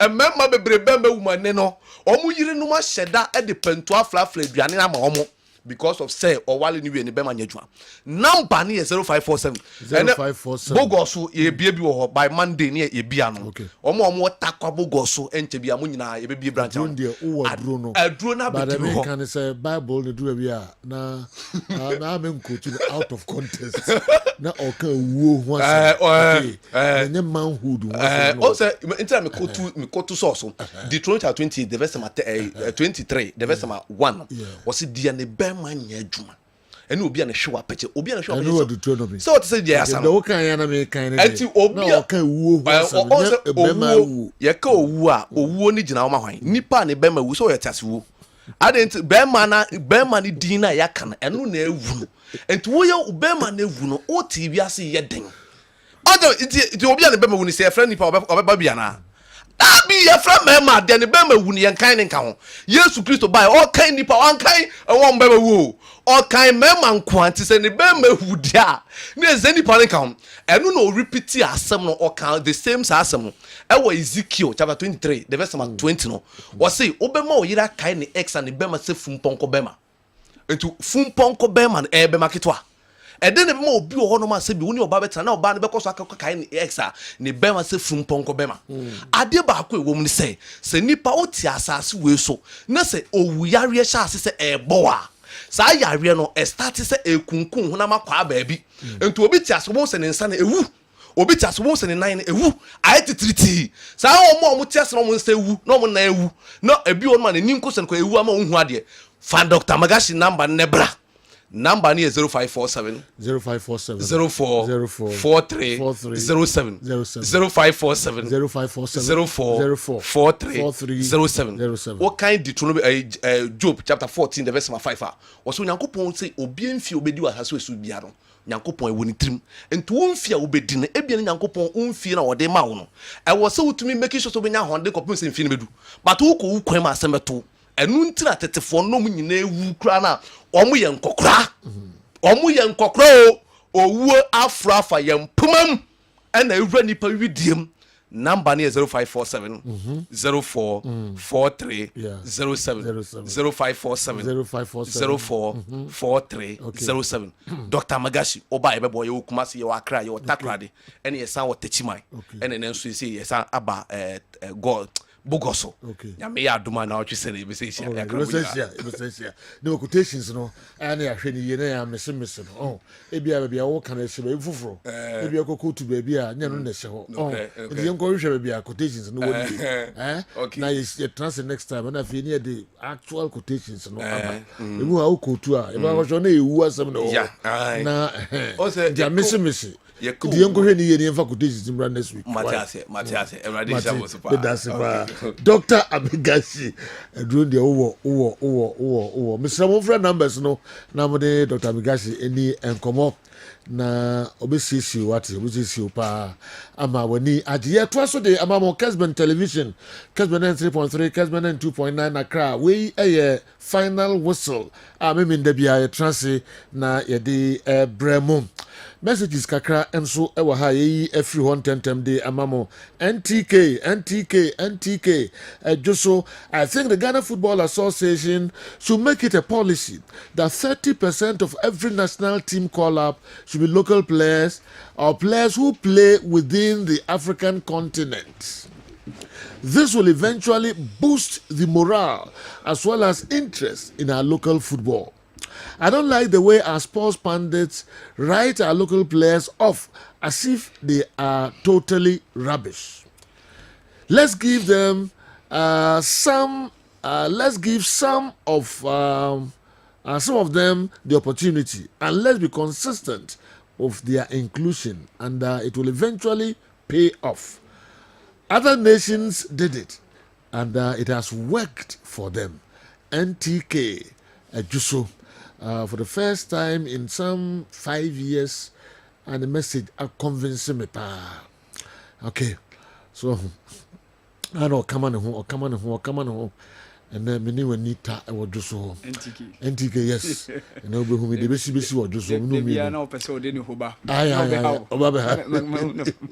Kind of. Okay.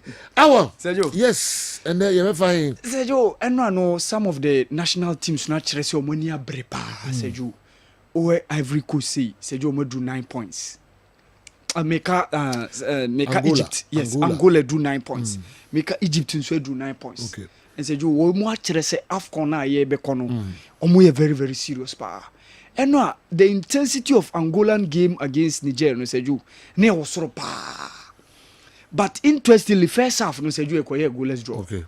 And you saw the Niger for no say you and yes omo continue chire no omo boss out they open up the play and there were some occasions that they threatened the Angolan goal area but in the second half no Coach Pedro Gonçalves and then Mantiano get the magic touch and then penalty Eddie Kambe ma Emma omo striker Rastaman Mabululu ebe share from the spot. And a Melson you be share your hand on no share second goal. So Sergio Angola for no omo share 5 goals and omo concede back. Okay. Because omo share 1-0 and omo share Sudan 2-1 and on so omo share Nigeria 2-0. So Sergio after 3 rounds of games omo 9 points. Okay. What it means say omunya draw next game as you omo buko omo take to AFCON 2025 Ebekosu Morocco. Okay. A turn of events for the Angolan football. Yes, honestly, this coach Pedro Gonçalves is doing a very very good job for our national team. No, and no Nigeria for no so brave power say you. Okay. It needed around 86 minutes before say Lazio midfielder no Dele Bashiru eba be share the goal no the only goal of that game. The Libyans came with a game plan. Make sure some mobile compact spaces, you know. Okay. So that's the reason why we say post match no krana coaching Eguavo no kase those people were always behind the ball. Okay. Especially at the back. Say Omuse Nigeria for no enya ball no say majority of them are triple obia behind the ball. And that was what they did to make life difficult for Super Eagles. But say yo Lukman Ademola Shegobi me who say it was an offside. Okay. I said, Lukman Ademola qualifies Ankasa onye lucky. There was a goal he scored against Rwanda during last month. Away game, no. I boss a course last month. Okay. And it was a clear goal, but the referee on that day disallowed the goal. Okay. And no one to say say you. It's one of the things I affect you. I affect you. By now, Kaobe will 3 goals within the AFCON qualifiers because Omoshe 3-0 against Benin in the first game. No, he was on target on that day. Okay. But lucky for the Nigerians, and they now have 7 points. So after getting that 1-0 win against Niger, no, Ama Omonso our 7 points, and it's very good for Osine Guavo and Nemrantian Omoye Jumapa. But Sejo, for me, the team of yesterday of South Africa, Hugo Bruce, Sejo, Papani Yejuma, or Yejumapa, how is able to combine these local based guys. And now Moshe Bonasi only Lyle Falster and Obekase Obobo outside South Africa. Oswina Police, Temba Zwane, Grant Kikana, Aubrey Modiba, Sejo Moa, goalkeeper Ron Williams. And now Glid Otanga, former Haas midfielder, Sejo. No Jinemu Ewon Finfu Eddie Makongo Brazzaville for no. But Sejo, it wasn't meant to be. They couldn't match the intensity of the South Africans. Okay. Especially one of the goals are Tebo Mokoena share, 10 double, long shots. And Sejo, Hugo Bruce has done a massive job. Daben or course South Africa. Just after 2021 AFCON qualifies your boy in Okoi. And Obie how said you page our national team no. Even we needed to take last minute win against them Cape Coast. World Cup qualifiers and sign progress to the next round of the qualifiers in Nigeria film no. And said you after that she performance Hugo Bruce and then Mrantie ebedane di Cote d'Ivoire. For the first time taking the South Africans into a medal zone of the AFCON in around 24 years. Yeah. Because since AFCON 2000, Ghana and Nigeria coast here, Sergio South African do medal zone. Okay. But he took them to the medal zone and they won the bronze medal in the 3rd and 4th place game against DR Congo. Yeah. And Ejumana was Asatuaso. And per what they are displaying, Sergio, this South African team is capable of qualifying to 2026 World Cup. because after hosting 2010 omo missing out on the rest of the World Cup tournament, you know, but per the more modern edin said you this team under Hugo Bruce is capable of doing a wonderful job by taking them to the World Cup. Said you know, I was also happy for Nicholas Jackson. Obo chance no good sa e was Senegal. Enye Chelsea nkwa o. Me kai one of the qualifiers during the last eventually. And why he scored. Nti Oba said you he plays so but say goal ne manu said you no na yasem no. And before na Habib Diallo and a bench no. But coach Aliou Cisse and Habib Diallo continue China obo during those recent qualifiers no. And no under Pepe Chiao said you I think say that one has done the magic for them. And no, Papi Alassane was on target. Sadio Mane alongside Nicolas Jackson. 4-1 against Burundi. That one was also a very good scoreline for the Senegalese. We can almost draw against Burkina Faso in the first game. And almost call Burundi. Ekonya 1-0 win. And also almost the Malawi Chino aka from so said you almost 7 points. And checking all those big names said you. Obia making a name. And no, Egypt also scored 2-0 against Mauritania. All those big guns, said you, Obia making it. It is only a country called Ghana. Language. I think say it would be very good if Angola beats Niger. Not Tio Mofrim. Say na kaya ni Sudan. We face a must-win situation on Tuesday against Sudan. Said you Yantimi and Shai a chances of qualifying to AFCON 2025. Na kwa yasem. All right. Yen here adia besi Tuesday, said you. Okay. Yen here adia ebesi on Tuesday. Okay. Kessben television na when you go awuhe ye beto aso na fe ya twetwe enkomo no na messages no enso ba na eba minim so WhatsApp videos kakra I ready anka witney ma yinti kakra nsana de aka nyina enso abremu. Sometimes lessons are learned the hard way. From all indications, Kumasi Asante Kotoko wasn't prepared for this match and should have opted out, but they chose not to. Now they've pressed the self-destruct button on the team. With Ohinba Kwachi, anyway, Efri Cologne, Germany, Abba. Sometimes lessons are learned the hard way. From all indications, Kumasi Asante Kotoko wasn't ready for this match, and they should have opted out, but they chose not to. Now they've pressed the self-destruct button on the team. My main concern is the chaos surrounding this issue, as it could lead to the disintegration of the squad. Let's hope the missing players are found and returned safely to Ghana, or this could further hinder their chances of securing visas for future events.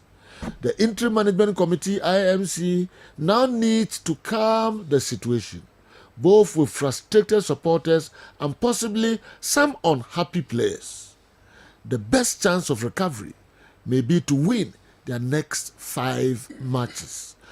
Ohineba Kwachi, Cologne, Germany, and Eddie message and so Brian. Me free Ohineba Kwachi, those who call for local players to the Black Stars. Do they watch the quality of the GPL? How many players stay in the country for more than 2 seasons?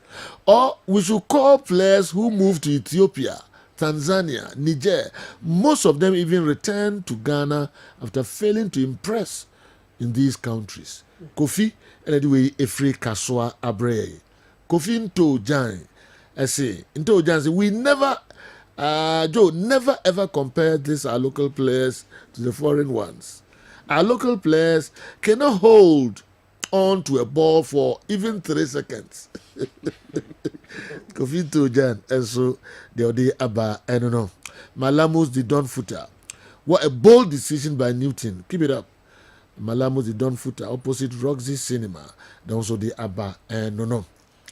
If I could see more videos, no kakra, eba. Na fe other local stories no yede ehonsem so abrem. What's our videos?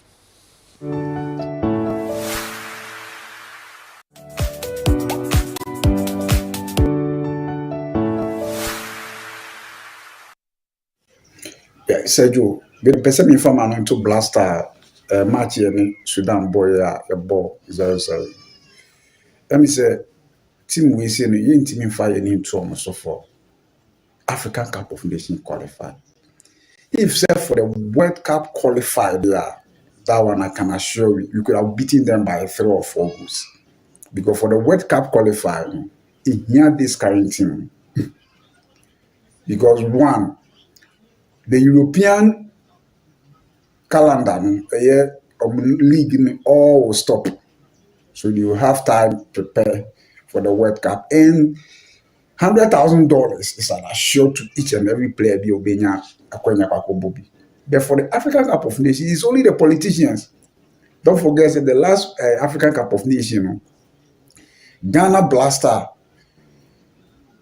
Echo spending about 4.5 million just here in Cote d'Ivoire. And it's only the politicians who enjoyed, this kind of money. The players, the committee, this Blaster committee, none of them gain anything out of it. Apart from I think players and pay them. But for the management of Blaster, they don't get anything. So near Kate Becky can someone not it's just a matter of or can be big or Juma, but I'm telling you, they are not interested. Yeah, say Joe. Good afternoon. Michiawani Abuja phone na. Yeah, say Joe, Blasters my king. Say the ND can. Blaster under 20. From 2000 be na under 24 na be wira Blaster mu. Na ma Blaster na dey akosoro. Esiemo ne ayimu na under 20. The demo be far from 2009. Omba e no mu wi omje 2009. Omba be call fan na 2010. Omwa na be call fan na 2015. Free ho na Blaster aye dey egu. GFA boss no kasa bebrebe kasa press na nim no ba won say Ghana football. I say Ghana football under 20 egu, under 17 egu, ye local yini so egu. So what you say Joe. Sa current GFA boss we always say when I say Ghana football I say it totally. Yo mini ya say Joe Laka. Ono permechi ono chifu nyina. E femi nyako. Me kasa frees na for south sankware na me busa on say Joe din kan matio pa long time from Fox FM on sometime mo to champion matio mo pa pemnam no kasa na wo Kessben mi da so tiu na me busa on obojafo nyina ne say kotoko in their history first prayer we can to atanama kotoko your friend say na me say busa say kotoko prayer na your friend Aziz Ansa no ohin Aziz Ansa ohin the channel chief nyina bye bye. Sergio, good morning. I'm Pachapum to say Midiani Koja Samoa, but I don't have Frame Kamat because I'm from Argentina. The person who say Asante Kotoko a year US Omukoi many full compliment and fan Kobo Borno. It isn't so and the break club no. Na it isn't so and the break Ghana my clubs na in case I couldn't base Chinabi invitation base for press in US didn't so na the bebre. The toss me no. Bese say ntie wa do shimpa wo Ghana ye coach mu say obetimi akọ Libya oni akwasi apia de Sudan for yakobo etima akọhye wo mu am yetima qualify for Africa Cup of Nations ye AFCON say betimi ayesa aye oni ukriu mumwaye Argentina bonus arat for na say omochiamo. Sergio, good morning. Me ba chefa me upon because if it today. Me ba chawo me be say question mo bo na mu yira no ma me. Newton dey me to question man na wu mi ame. Na me adwuma man so nya me bo na me konya gold a Newton dey me ma no. Me question is dey enti dey captain no akoma Kudus. Abra Jordan e wo ho no. Etosu me dey enti dey number 10 gese no asama Kudus. Abra the day you retire na enkofa pressure embetu Kudus so ana. Etosu bi mo dey enti na the players they come in empty pool come to mention. And so more team one almost go cry Ed and Sinewy. The team on your spiritual you been a higher na Midas.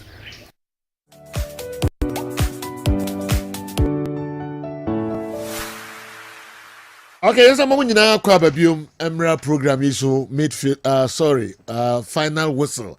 I'm in the Bia de Bremo. Says Angola and so Enra. Omo achi Niger. I show mo 2-0. And he says a table no acquire Angola 9 points, 4 goals. Sudan Etosumienu 4 points, 0 goals. Ghana 2 points, -1. And after Niger, so 1 point, -3 goals. All right. This is a table. No, akwakoye no nyame yadoma. Ebnada na Ghana. Yɛne yɛbɛkyerɛ Libya na yɛne Sudan asan akwakohyia. Ɛba bɛhwɛ wei no mu nyinaa Ghana. Yɛ qualification no ɛho nsɛm no sɛn paa ɛna ɛteɛ. Afei bɛfo baabiaa number 10 jersey. Ɛhyɛ aseɛ sɛ Black Stars no spiritual nneɛma bi wɔ hɔ yɛ sɛ ɔmo yɛ ansa na mpanimfoɔ nyi mfiri hɔ ɛna akɔfa nsɛm wei nyinaa ba a Ghana ɛbɔbɔ a asɛ yɛnto yɛ nan koraa da goals no drew line no ano awie sɛ ɛkɔtɔ atena no mu ɛnkɔ ne nyinaa no spiritual nneɛma na even number 10 jersey no koraa no Kudus akɔfa ahyɛ no sɛ wanhwɛ yi a ɛm sɛ bɛha no wɔ Black Stars yie papa me ka me nkwa deɛ a nka asɛm wei nka momfa nkɔto gatam baabi koraa sɛbe na nka yɛnhwie yi ngu so na yɛnya asɛm ayɛ sɛ nka yɛ entertain wɔ ha koraa sɛ ɔho baabi ɔmo kafiri ba no na sɛ ɔmo yɛ ade akɔ akɔsi dede so moyi no afiri team no mu ɔte no baabi ɔdwene ne ho afei mo san kɔtwe na bam kyɛ sɛ platform so no bebrebe ɔmo wasi time discussing wodwene ho a wohu sɛ be Ghanafoɔ bi baabi a ɔmo dwene kɔsi serious sɛ nti ne hyɛ a yɛnhyɛ no dededin ɛsɛ bam because na of number 10 jersey na wakɔkɔfa Kudus yakɔkɔfa hyɛ no na saa de ban na ka no hɔ no my goodness. And now Renee say waste time cancer. Of course, it's all over the place. But of course, you see, and I'm somebody about hunting. I mean, I don't know. I say a totally baby cry. Did they know Cote d'Ivoire now? No, she number 10. No, born Captain Sambad. Yes, she anaya and she ade anaya nyade. Did they wearing a number 10 GC and could do so? A born Captain Sambad no. You go so anaya hwi. Inti hwi ni mu ane ewo. Enye saa ye ne imachi Kudus be share 10 jersey no ni hwie senke bia na de share ne 10 jersey e bon Captain Samba na ye hye ene ne woni na 10 jersey na kodi baby na akobasa ke be kan sensem na ye ka no. Besides that, was it Kudus na ono nko na say chances no ye game no mu ana ene e ka say 10 jersey na akofa ne bi obi asori atia no enti boys wo hye wontumi nsha na Inaki say clear chance.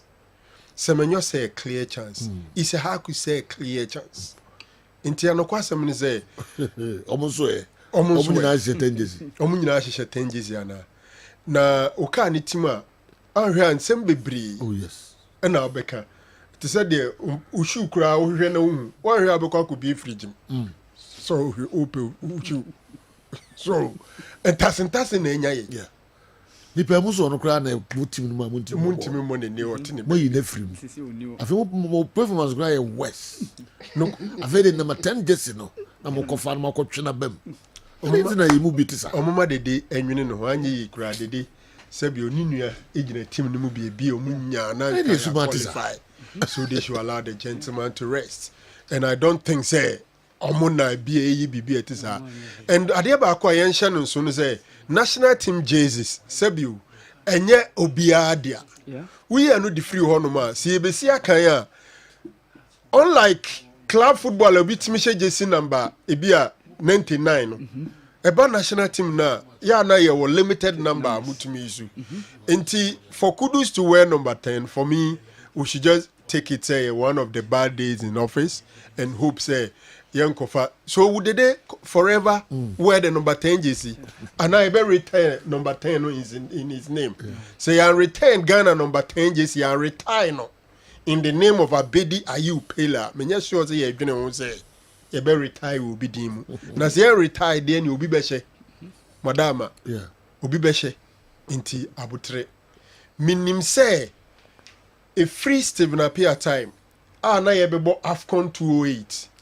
That time no be himself Appiah Epra oba baka oba begin 10. People want to be known for their jerseys. Into be a picking in the way, you know. Not the youngest player oba camp at that time was Kojo Asamoah. So Kojo had the number 10. Until he became more or less the backup for the number 10. Until Stephen Appiah retired, you know. Now say the day to Kojo Ekosushen number 10. But they see yani komodi course ma Kojo eja number 10 to was on shebim. Ema de be family so say no na ya na enenam nkrofo mu say 10 no de kamia kweze obi bona fide property. But they cannot play Black Stars forever. You pay solutions. You say they question on. Angola no na Stephen Appiah anko. Yeah. Ena na Kojo Shete no. Ba omo mienu nyina ko South Africa. No, TMA 2008. Yeah. Let them come. Yeah. Stephen Appiah na hear that advert. Yeah. Ni the camp 4 nations tournament e Ghana ha. Through that tournament, and Stephen Appiah pray. Intina more be. I know much about that common. And even how Kojo be share 10 JC. Any day yeah foot a call ya Kojo ja 10 JC no egu honum intimekai. That is how Kojo Asamoah became the bearer of the number 10 JC. And me Ghana and Nigeria about friendly match be. Ewo UK 4-1 I think so. After the game Nanajo Penny back on the frame. No, so no free Kumasi. And he had a discussion with me concerning the number 10 JC. Mention me the message in the call, baby. I said, me the call. In Tiakoba, I said, could you 10 JC not to me and Yemi? Well, you know, and Yempe solutions, no. Solutions, no. Na Drew baby na baby I didn't know me. Just mama, me can't be no. So, mama the papa kind of. But under Utuado. My dream is what trad they do. And the Utuado. Yeah. My dream is what trad they do. Like for him, the day is out. On kind of plans will be. Now it's so clear. Andy, mommy also take on this nafe. You measure Black Stars chances. Your league matches so her weekend and that's some get to Accra. And there Accra Lions. Ebetre Brekum Chelsea University of Ghana Stadium ho Sanso and Kpando Stadium Heart of Lions and Vision FC. Yami had more china Wenchi Sports Stadium and Young Apostles ever try Hearts of Oak and no Nadia Bass about Trans Studio and we say dia about 12 baby kakra in St. James Sports Arena Samatex omo home ho and then Shatterman Etwa Omo and Omo and the Akota so the Basake Holy Stars Omone Karela United Ewo Campak and Yinase Sanso and a Gold Stars Etwa Nations FC Ewo the Kwame Chase Sports Stadium ho Diana Stars Ebetway Dreams FC Ewo Nanajiman Badu Park and so Ewo Doma Ahinkro Sanso and Nana Fosudiabo Park Bechem na Bechem United and in Midiema and so the better so din. Okay, Legon City is not Sante Kotokonde or to Asheda. All right, Andy and Sana Makwa Bass and so Hokakra. Sergio, did I? You call AFCON before this one. Today was our captain, if you know group stage and win a match. You call World Cup, you bought 3 games, today was our captain, you win one match. You bought AFCON this year, 3 games, today was the captain, you win a match. Until you are talking about 9 games in the last 3 tournaments, you win a back up.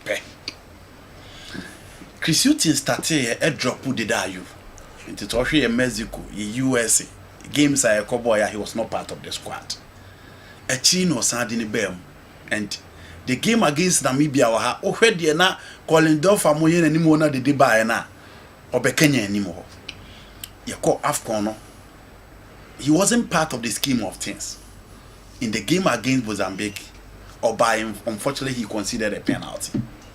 Just after that, no BR said that the issue of the day omwa patent me mono e wo hwa obian timi state reason kro.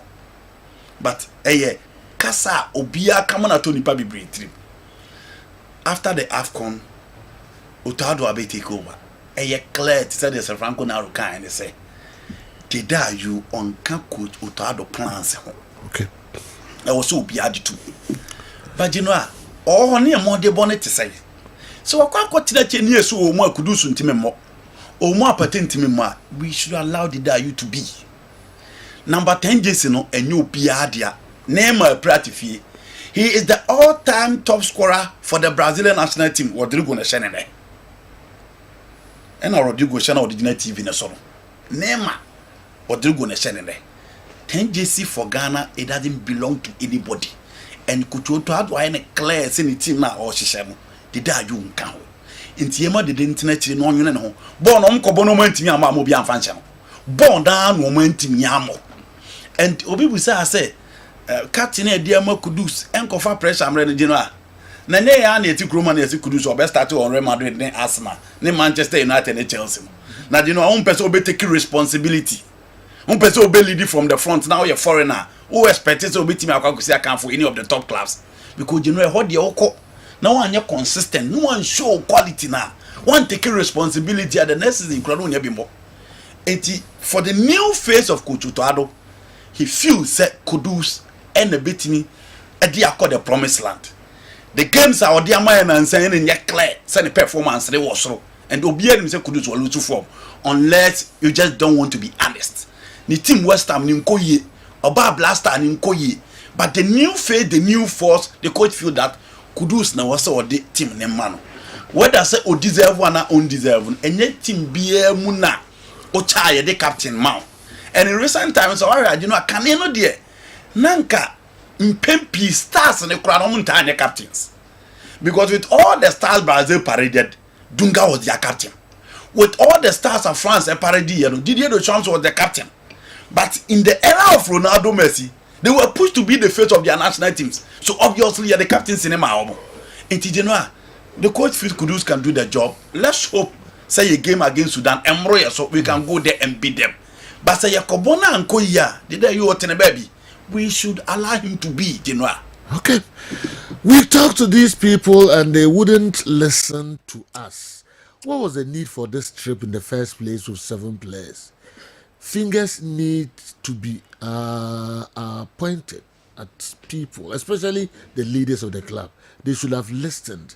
Kofi Tria, anyway, Efri Nzima and Kumasi Nzima and Nzima and Abrey. We see the whole trip was a scam by the management of Asante Kotoko. Avenga would weigh Efri Accra and so and Abrey. All right, Maminko, Azamedezi. Papa. Abbas. Azamasipa.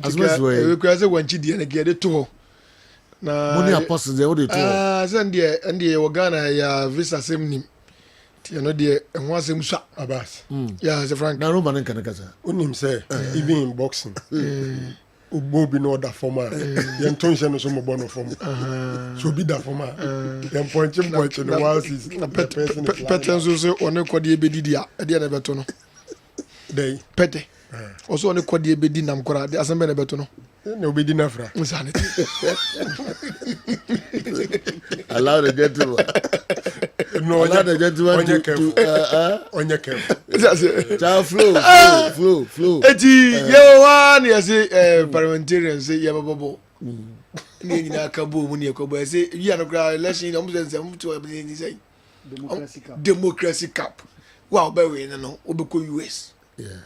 And I jay nuanom ketui omukan titu from Accra. And yes omo 5 visas omra no meje visas no omonko aburuchire na omonko America. Ampa omukoi enipa nson ene de ba wo mo. Yesu wo hui yenkwaji visa ni bi da ba omukọ ba na omo we no mbusa yes you travel yes you free bibi travel record as a travel as PI bi ayi ni hwe travel ayi ni hwe embassy ni hwe checking growth for year when he said no Maybe Muko Germany under Herbert Mensah. Kotoko defender number 2 Ojani. Musa Friwono under Bantamahene. And also Musa Juliana Champo Bisu Jani. Etemo Yamama Visa na enye Yamama 7. Modikai ko nebia wo ko na kwaji visa yedi ka hwe wo travel. Sa wonya suspect or travel no mu a ko fi no me suspect. Kwa kuchiri ko dwane. A champo ko dwane. Tese wezumi na sa ko dwane. Na de ye ntia se se kotokofo otro no ma tro akoma America fo no security fo se omu di ba mienu adwane. Na omu fa hye busa 5 na kan mo mebo omu ho ba ma ho. Omu ma dwane dia omu nko hwe omu ma na bo ma kan mo bo omu ho ban. Na omu so dwane nko fo boy. It is a city you can say. Says a cotoco record no Mukuta Ghana had the Adwana and Abroso. A beka cracked and take Romuka could vote Munyabi. Kaduzuko Munyabi. Yes, when you are no. Yes, Romedia Makoba last year ding. Upa Tracy has record since 1911. Has Unkoba behind my play and Nani da. I'm here to Yay, you do to Germany, Yako Brazil, you do to Baby. Has, yeah, patch a record. But who got your question? Your question, it was Germany. Your question was Roger Grada. But who couldn't run it? Your question, but who couldn't run it? Sir, I'm fly nearby. Okay, I'm for fly nearby. Sir, I'm fly nearby. Oh, Miss Macavity, as I has called Germany. Oh, you have to cook your come 2-3 times. You took come every year, quite money. Ah, you go to go because about Germany. You go to go back Germany. You are see Masai. You quite your back. Opa ko check as record class and you go to go back Germany. But as some the body here Canadian CEO. Catch me and say as some the body here Canadian CEO. Go for you go to go Germany. Wo de won ko American wo dware a wo sie kwa ebe dwade ya bade ya ka. O mo dware ya ka. German mu ni wa na ko boy. Wo ja say, the ko training to ne ko stranded.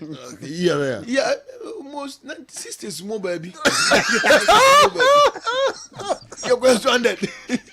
You go stranded in Europe. And look at the information and Brazil became the fly by no do for home. Now got to go chama be a got to go chama no GF chama one what a question and you buy about question. Eti ye acquire ba you go to go buy ba go kra nyira media mako America last year ba go kra nyira e di na ko fu nku de bia ko bia de bia de bia ko bia de bia de bia ko bia de bia it is said ye catch on say enough is enough. Say aya dia Europe control die omutwom mfe. Okay. No man nyana sumpie ye mo ye bra. Ya ko wanchi. Tama ade beka wanchi nya na waka. Wanchi. Ode me kwaba. Wanchi. Wanchi me kwaba. Ya e wo me ko wanchi na. Me se me kwaba na maba wanchi ni so. Tama de ma say kan has na apostles na ni nyina ye ka. Say ade we ni kan kotokofo nya visa ye ne di second ye ne se ko me ko. Yesu for mo visa ye ne di second. Eti ye ne se ko me ko.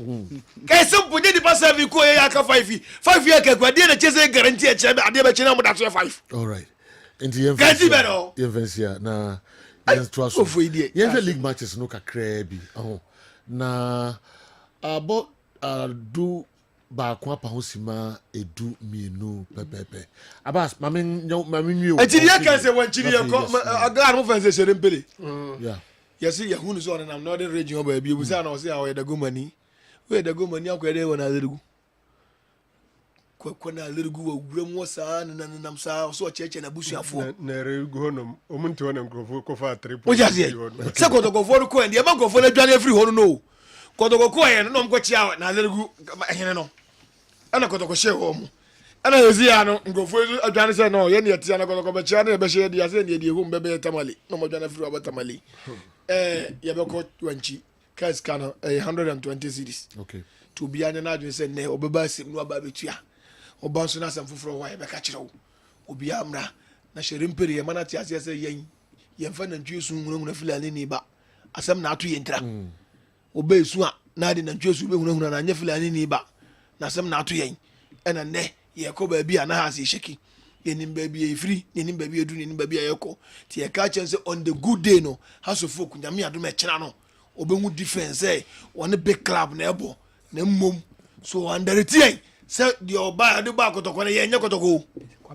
kotoko and the ka chen shere mpere say one share team ye nyame adom e kira won hwe anim obi won hwe anim wanchi house of folk piem wanchi a obehu club a one na ebo no so ohunu ya ekina obenwu yen supporters obi anka na komanto ne yam ya club ne yedim ya bobre sesei enti ne yen die betimi aye enti as of supporters ne ka chom so bia nya botre nya me adom ekina match na 3 o'clock wa obetimi akọ no bra me enko wa ofisa wuntimi nko so vampire team na chi because we ase osom woni nipa ye die ye ko wanchi na ebesa aba ba kokora nka wanchi wo e ma asem foforo bi ansi and na supporter bia etukwa bi obi akwa oba and this a cruise nko na kwa na asem aba ho the supporters e chan nyame adoma yenye ko wanchi no nyame boa ye besa aba be du fie boko e ma sumdua aba enti match ne match ya dey akoma so a ya bo 3 matches ya win 1 ya bo 2 draw enti no mejiri out of 9 ya nya 5 ye kakra enye papa but le fa ne sa nti se supporters ne say match we ya yekoi ye mmoa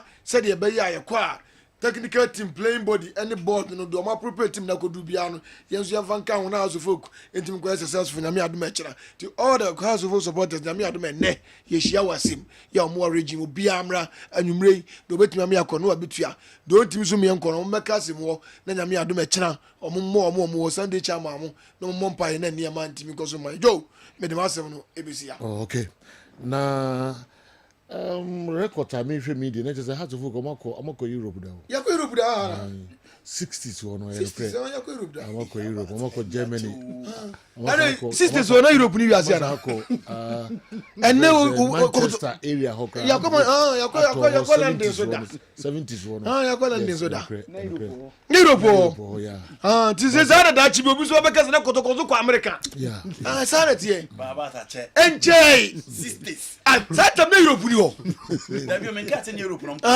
but say 60s sim ne mo wo partner with Covenant Cincinnati so mo US e wo Germany na 1960 e na mko Europe Carlos Santos de na kotokozo ji da bi o asema make mati wasi min ka sem so wo bua o and check papa a chaza se min ka sem wo bua Carlos Santos de na kotokozo ji enye pass records oh the person ochira ne say the person ochira say mutu kwan achenti munya na mutu kwan dabi akonto de say betu kwan be dwane de ye be ka ya say betu kwan pra bi be dwane ye be ka ya say be kwan bi be dwane ye be ka ya amani ye matima ka yen eti ye yakọ Europe da yakosa ye ne Brazil o ye ne Brazil busa wa ye ne Brazil Pele ebo Ghana ebo Africa first. That's the only club in Africa for the Brazilian Pele ba Africa house of folk all right eti asi nye yeah see the only club in Africa for the Brazilian Pele ba Africa house of folk okay enti nye dem okay afi na wo ko usu kwa na udare you know league matches mo league match ne de ko wanchi na afi kakra Temeko Newton Latin Marija taso na ya head obabo no de brain record America record nyina mra okay aba se wi da aba no se mienu adwane ai history enti enuma aka no na pedifo bo enuma bi ofo was aba so dey history so enuma ba o twi ye kana ba kosem all right okay usual league matches no emu kakra obi si ye kan na we kra no kokopɛ de na ko fa se we nyina de abre fa se we nyina de abre all right now General I think so one game na entice me pa the one going on we Wenchi Young Apostles versus Accra Hazubuk Young Apostles omu young stay e Ghana league ni no early part of the fixtures na kamia kwesa akesifo ni nyina omuni omabo omo bebo draw with Asante Kotoko omo share aduana 3-2 omo kolusi 1-0 to Brekum Chelsea into him at top teams in the whole league in omuni omabo and they have not really disappointed. Even Chelsea omo share on 1-0 was the scoreline. It makes you feel that Ura Sarabidiakon any Sami Nim any Ura Dumfemo are building something. You know, a league here boy open pitches na a sort of fepana bakone near a year wenchino. My dream say be a Dr. Che Bia that could be the Juma Pao. Because qualify, I don't qualify na Munim no most status of Juma. a pitch in the surface, Edda super. Wow. Until we are expecting a very good football. Yes, my idea. We say Victory Club Warriors and so Kukuba tells team or Division 1, but that's where. And Hasbrook will be playing there for the first time in a league competition. Into the people of Wenchi will be seeing Hasbrook in a league game for the first time. Some of these things are amazing because unten yasa adiano honum. You know, Hasbrook anopai metie omukochi ne kakra. Ninsem say game be difficult. Yes. Obviously, difficult there a understatement. They are going to play against former coach in Asaribidi Akon. Yeah. A quite of us who know team will be enim na enya abudroso. But at the end of the day, it is what it is. Asaribidi Akujidi say when you majuma pa respect to deserve in Ghana League, in Famano. So I feel that there's one gamer or Bepesa or Beko all out and probably make a statement again. Unfortunately for Hasbrook, after that 3-0 victory, some last 2 games, a bien or Motimia Twatana goes no Asate Kubium in 2 games. Yeah. Okay. I'm 2-0. And I'm Mobile 0-0. Tell Abbas that John Keteyosin was the first to set this trail of absconding his in faraway Peru in a training tour of the Black Stars. He was a heart-of-folk player then. Ohineba Yeboah and I say Kai. Was it one John Keteyosin also on the Black Stars. How's it going to go? James go say, Joe, tell Abbas that it's good to run away. It's better to run away than to steal.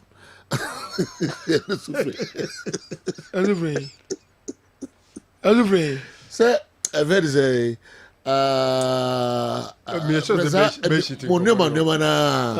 money kotoko nema na moye na uka we no so aka we do so mo dwane audi huru omo ono so am so be shit nsem no mo be shit nsem no mo do mat nsem no ni oba do mat mo ko do mat na mango wawai oni re fare dia kra de current kra bo so nguso o de efesi o mango wa do mat ba mo yina ba mo fese bro funu ka ba ade so ba funu ko dem ya du ko ba funu o manza all right manza high court Kroma what the bad babo anybody kotoko play pa enko high court go for record mra said o ko wi akatai basa naro yanko mo ma nyensi no mo atoto ade ade e no mo toto mo ayi ani on fasi wa okay otubo bon osi ubedwane de em say better since obi be shiri wo abukwa kosisa okay onzo be fa half mat de o de fa ba shiti ye awode wade be kata ho wa nyensi no na kakra ehwiegu hare toke bobi antoaso bi nti abasa em say 4-1 in 2 leagues. Melidi Omo. Thank you, Naru. Thank you.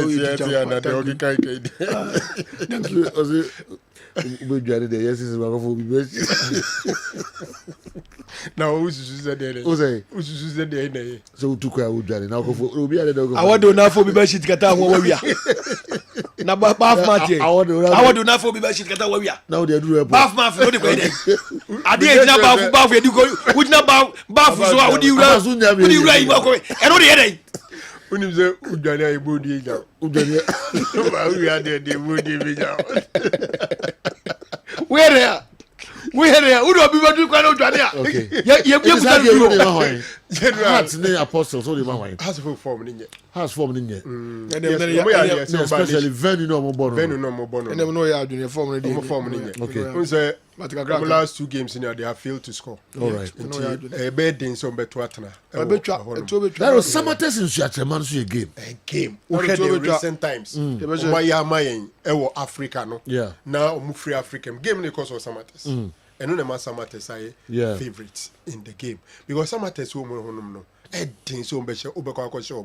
No man making sure there a honourable abbey baby. Pick points. Make the last time I jama. Team Bishop Premier League, I stand to be corrected. Previous season, I ended in the previous season. On first season, I'm Sante Kotoko and a call Koshelm. And last year, Nations Koshelm. A Nations Koshelm. In terms of Bar League in 2 seasons, just 2 defeats. A Kamako said the Bribia Tremor, Diana Yen or no. General in Suatrema was struggle. I think Samate say a favorite. I see. Games in the Brave Power Nations and Gold Stars. Nations Gold Stars. Yes. 2 teams that are on form. Yeah. Two teams I form. Yeah. The nation or form pa. And a nation team no gradual as a and found only home a venue sukra or no bo. Udi agro no beba be bonnet den the baby echo against a Gold Stars no. They are playing at home. My nation says slight favorite. You know, okay. I'll give it to nations over a BBN Gold Stars. Another game, and so another game. Dr. Chi. Another game, so you Bechem United and name Mediema. You know, Bechem, Omun, and Niema, so you. Bechem Timono, I don't know, as a Niema our form, or more in recent times, and so far they've won one game, and no more draw 2, and no more lose 2, and no more a team a go shall win demon pa. 5 games they have scored just a goal. Okay. 5 games, 1 goal, and a Bechem. And Manon looking so positive for them.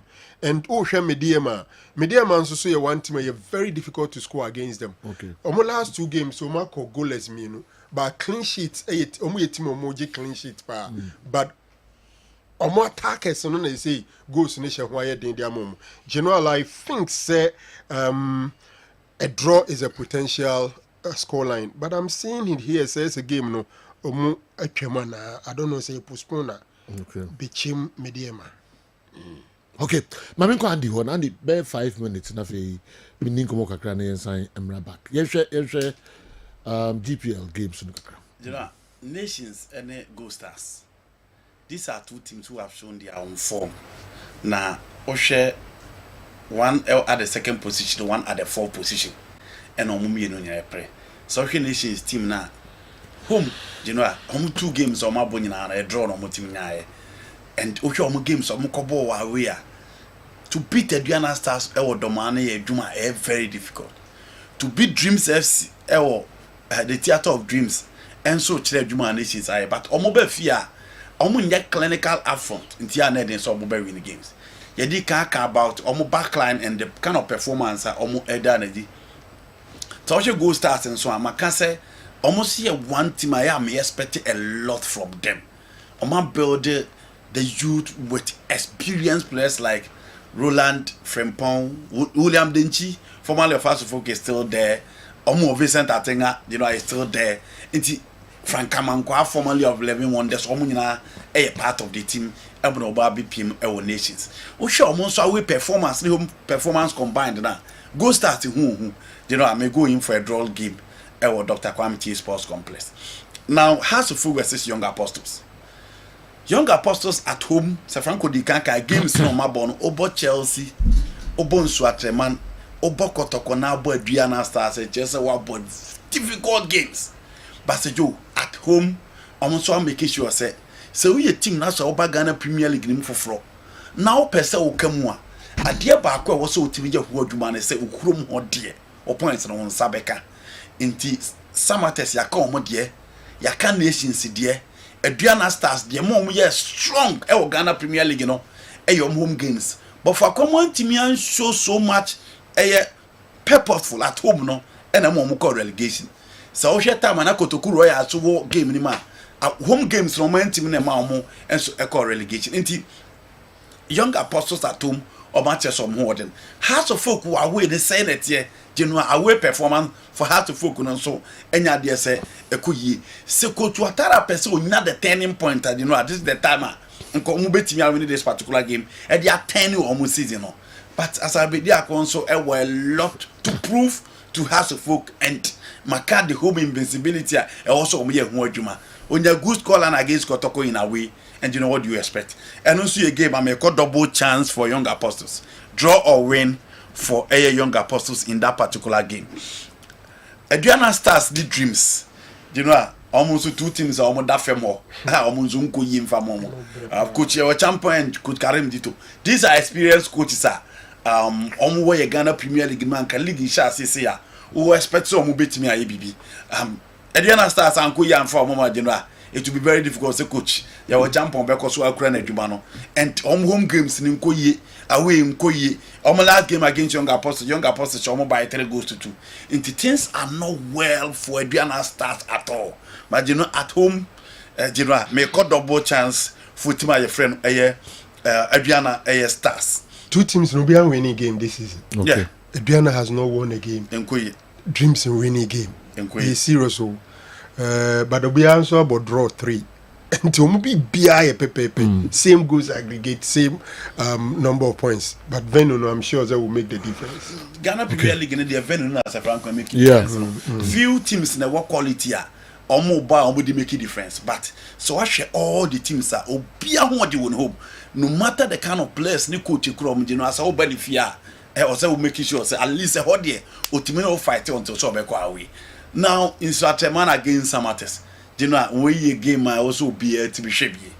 2 teams that played in Africa, 2 teams are more ball FA. 2 teams are and Nema Koye de more last season FA Cup the league champions. And some artists Oma keep about 95% of their players the same thing applies to in Swatcheman. Into a game I'll be especially you know or betting enjoy that particular game. In Swatcheman at home, some artists are home but you know make off in Swatcheman win. Okay, and Temeko Newton Latte, Marijata and Suhona Fi Washe matches ni bi emu amayem rebema na fi back ababeshe the senior national team the Black Stars and so kakra say Angola akwa Niger 2-0 ma omabe top group no with 9 points. Ghana 2 points. It means Angola 3 matches no mabono omo winning me and sano enyina. Winning away 2, home 2, winning away 1 against Ghana. Intina and also I don't know. Black Stars with me akoshe Sudan. Na fi yasan aba abeshe Niger e wa ha na yakwa Angola. And so akwakobo. Sign the chances no etie. Angola and sign the last game no. Angola and sign the last game of Niger. E wa ha. Wow. 9 points. Omunya be 1 or 2. Can qualify. The last game against Niger, we had 1 point or 10 points. They will be there. Sure. Ghana needs to win and move to 5 and 2nd position. Sure. It's in Akoka, Ghana and Sudan. Why in a Angola? Wow. You come by the and so anyhow. But me, gentlemen, dental clinic Kasama for. Albert Sian Ajiman was studio having better drink kakra and sana ya call Newton Lati Marijata o abetu na say Sergio Nyankopon do me hoye na o say Nyankopon ase me so me hoye pa. All right esen abam for twen boy nkomo kakra. Okay Sergio me da say Gentleman Dental Clinic and so yasai abamon chen biom na mpenefo se 30 year yenyai echesoa inti de ye kan se o ese problem bia hwehwe Gentleman Dental Clinic akira kwan ye wo Kumase Abrepo Junction Total Filling Station nechi hwa ho na Gentleman Dental Clinic ye wo eye ese ho adwuma nko a na wo ba Gentleman Dental Clinic a ye inti se wo se no problem bi aba ho a entena ho because nimdie aba nimdie adoso inti no matter problem bia wo bia no ko ho dentist na yemfa treatment mu yemfa procedure mu kama yatu ya branches no apeten e wo Ghana hafa na nyina nti make say bia wo hwe me free Accra your branches too ye wo Nungwa lorry station hwa na ye wo Domi Kwabenya atomic down roundabout no so pay ukoko Florida ye ne Central Police Station no na ebo ho Takrade ye wo Banchiase Tadisco down former GN Bank wa uko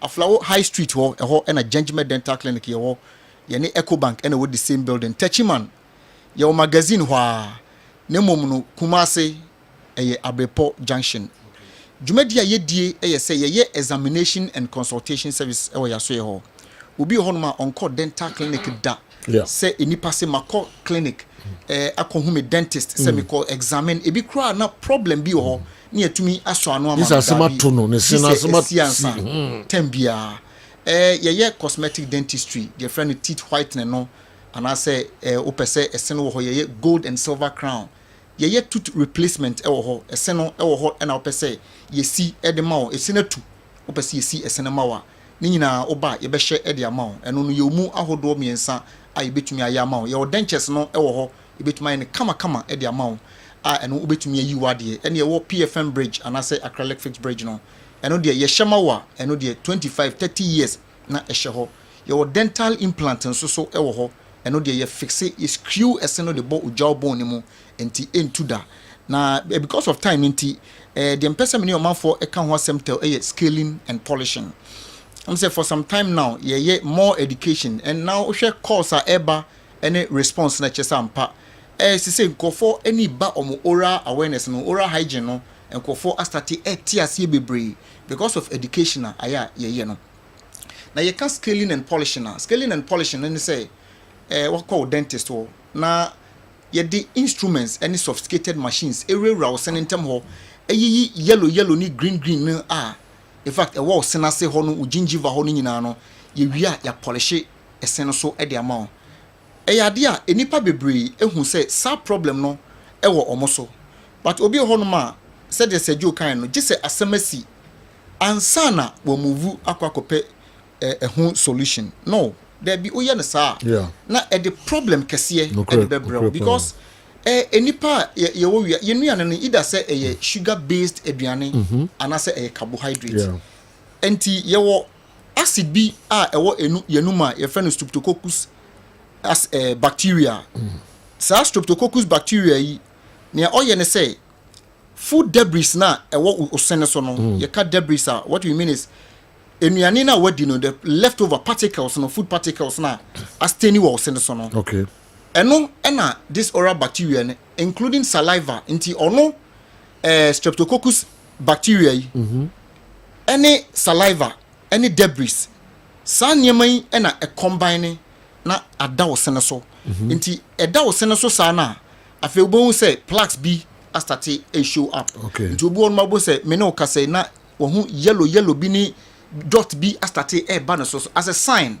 because o release lactic acid nti lactic acid na o release no acid no na o de astati ebe attack o enamel no se wo hu sa sign bi o senso a entina ho Judgment Dental Clinic it was 055 913 95 82 055 913 95 82 me sorry a bomodia ne frame na yentwetwe nkomo problem bia efa wo se hu bia no because se eba ne sana wa anye ne sana de ebeba ne say afei ebelidi into tata just say tata no ni nua panyi ni nua ketwa ne plaques no edu tata ne de ne che say u gingiva no around ututu no ne o gum line no obon say there's a layer bi white is bi as a yellow bi na achichi wo u gingiva ho no senase ho no eba ne sa no a in fact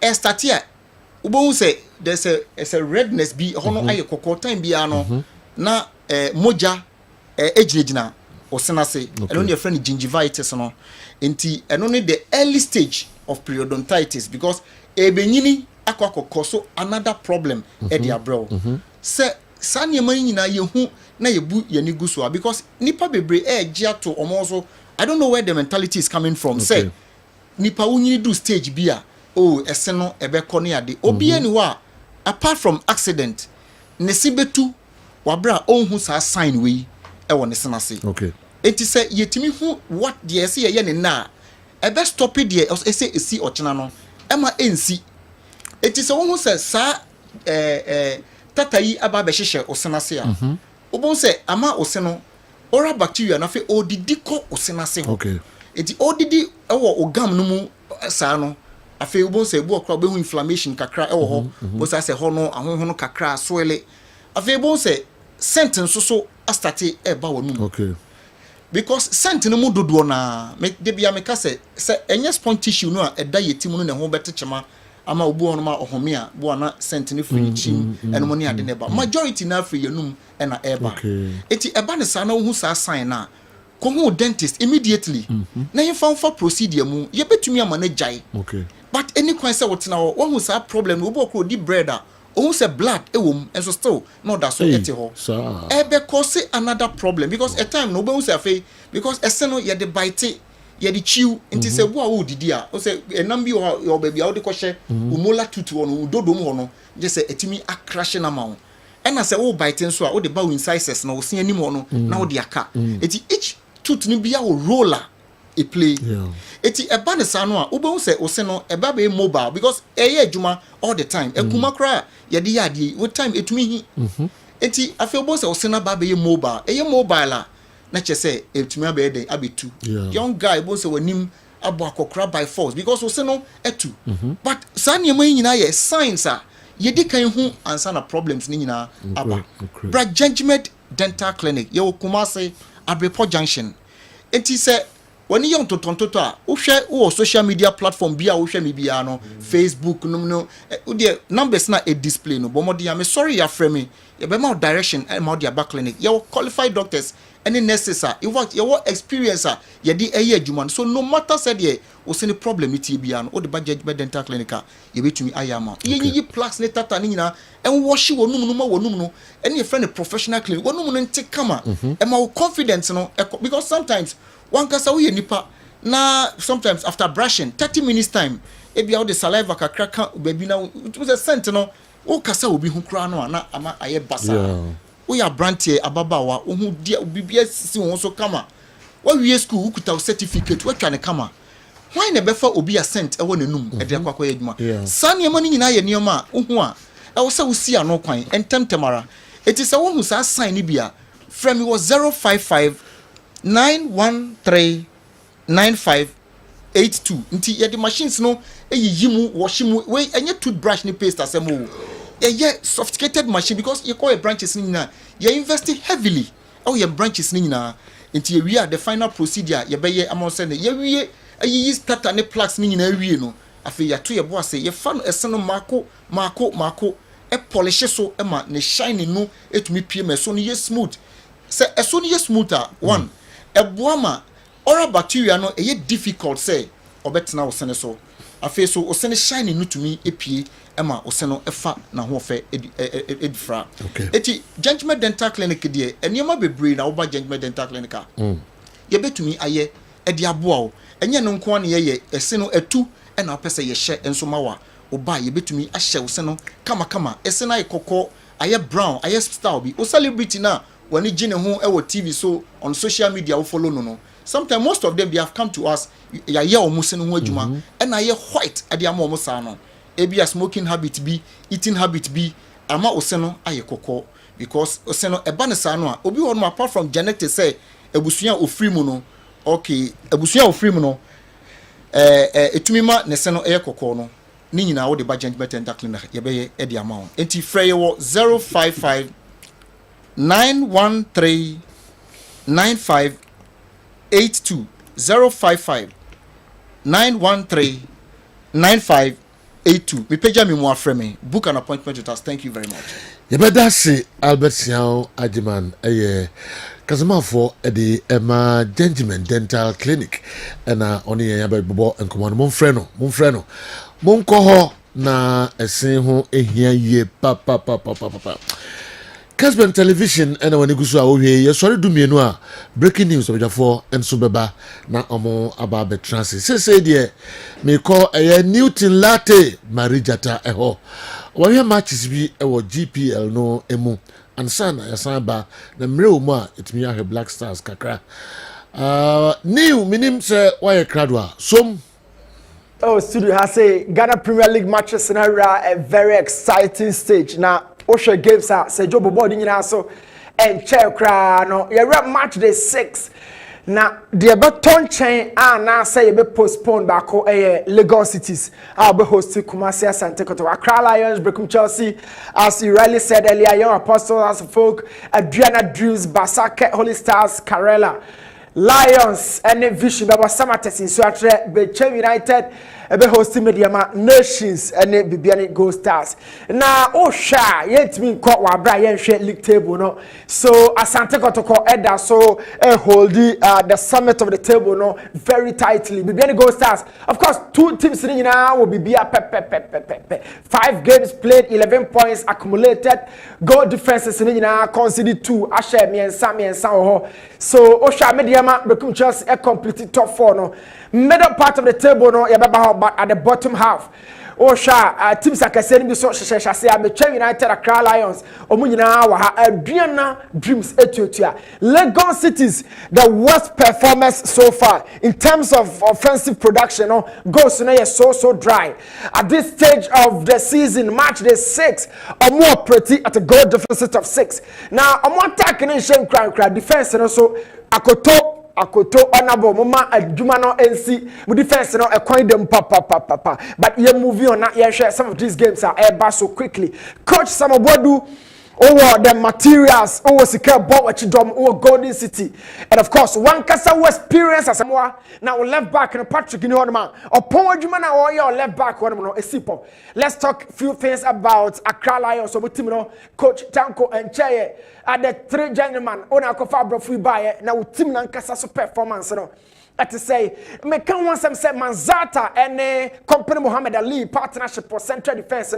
I call for a lot of questions. Are we saying say are the most resolute in terms of partnership for Accra Lions and so key questions in the say a corner best on far consider a lot of goals from main kind of say penalties set pieces around the box we are attacking team fully, but Oko or Nima Kwakosha, Yane Toribia, Accra Lions, Moshe Mwetro, playing against Becum Chelsea, bought against some of the most lethal of attacks. Our Ghana Premier League, make us 7 man last season's goal scorer. And as a top scorer, our league Mezaka Free, very consistent goal scorer. Ubenya Emmanuel Sapon. These guys are very, very good. Now midfielders and also who bet Jomo Ombehamo. So Baba Piga remember Adumako Boate Mo Echoa. Mo making sure say Jumana Moyano.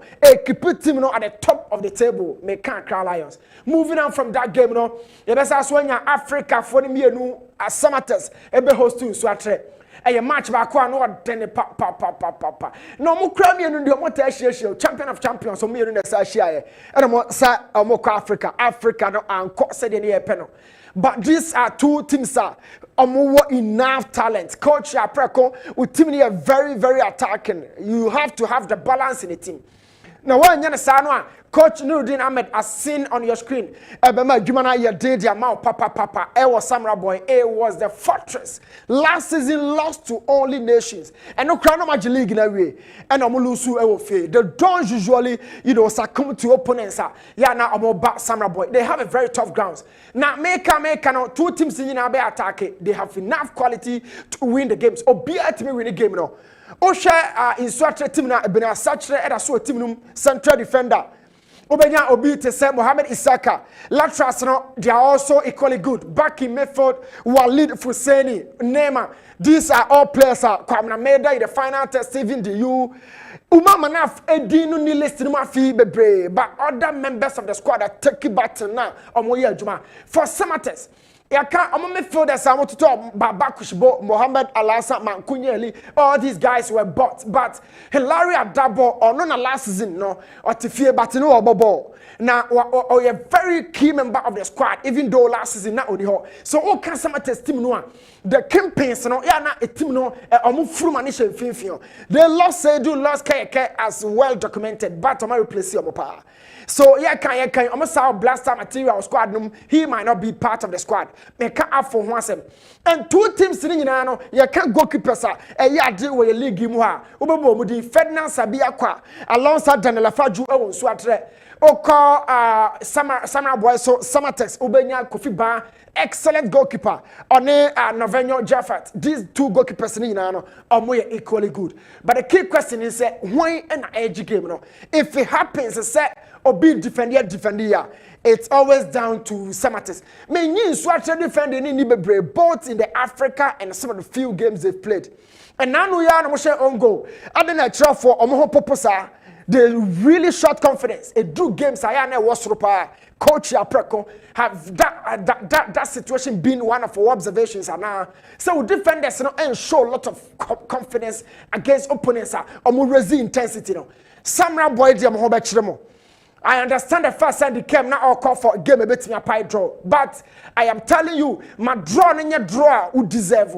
And your draw say will give you up because you have the materials and the arsenals. And I am saying, say, Obi per game by follow this weekend. I say, Joe, it has to be this game. Samra Boy a host two in Swatre. Yeah, Africa reps too no. Moving on here, Kessben United and Mediama, another top cracker. Nyankopon yard more 3 p.m. kickoff time. Na betem kra dia de na mo hwehwe amon second this season ever since am team no ayi ne ho as one of the top performers of Ghana Premier League no adia ayem key signature ay attacking football blended with some artistic style of play. Now more attack na ye skills no so ye hunu. The obia boy be say be chemubo. The days gone by where you had some quality players are more the final third. Emmanuel Avonyo against Kumasa Santikoto obe announce ho. At some point Aduka Bena key man for the side. Every time obe how Hafiz Konkoni. Na say for you, Saudi Augustino Kra or Koba be support nkran na wo na say for no they don't show the kind of level line so at and I say bechem for no no. Say fast man tell one na making.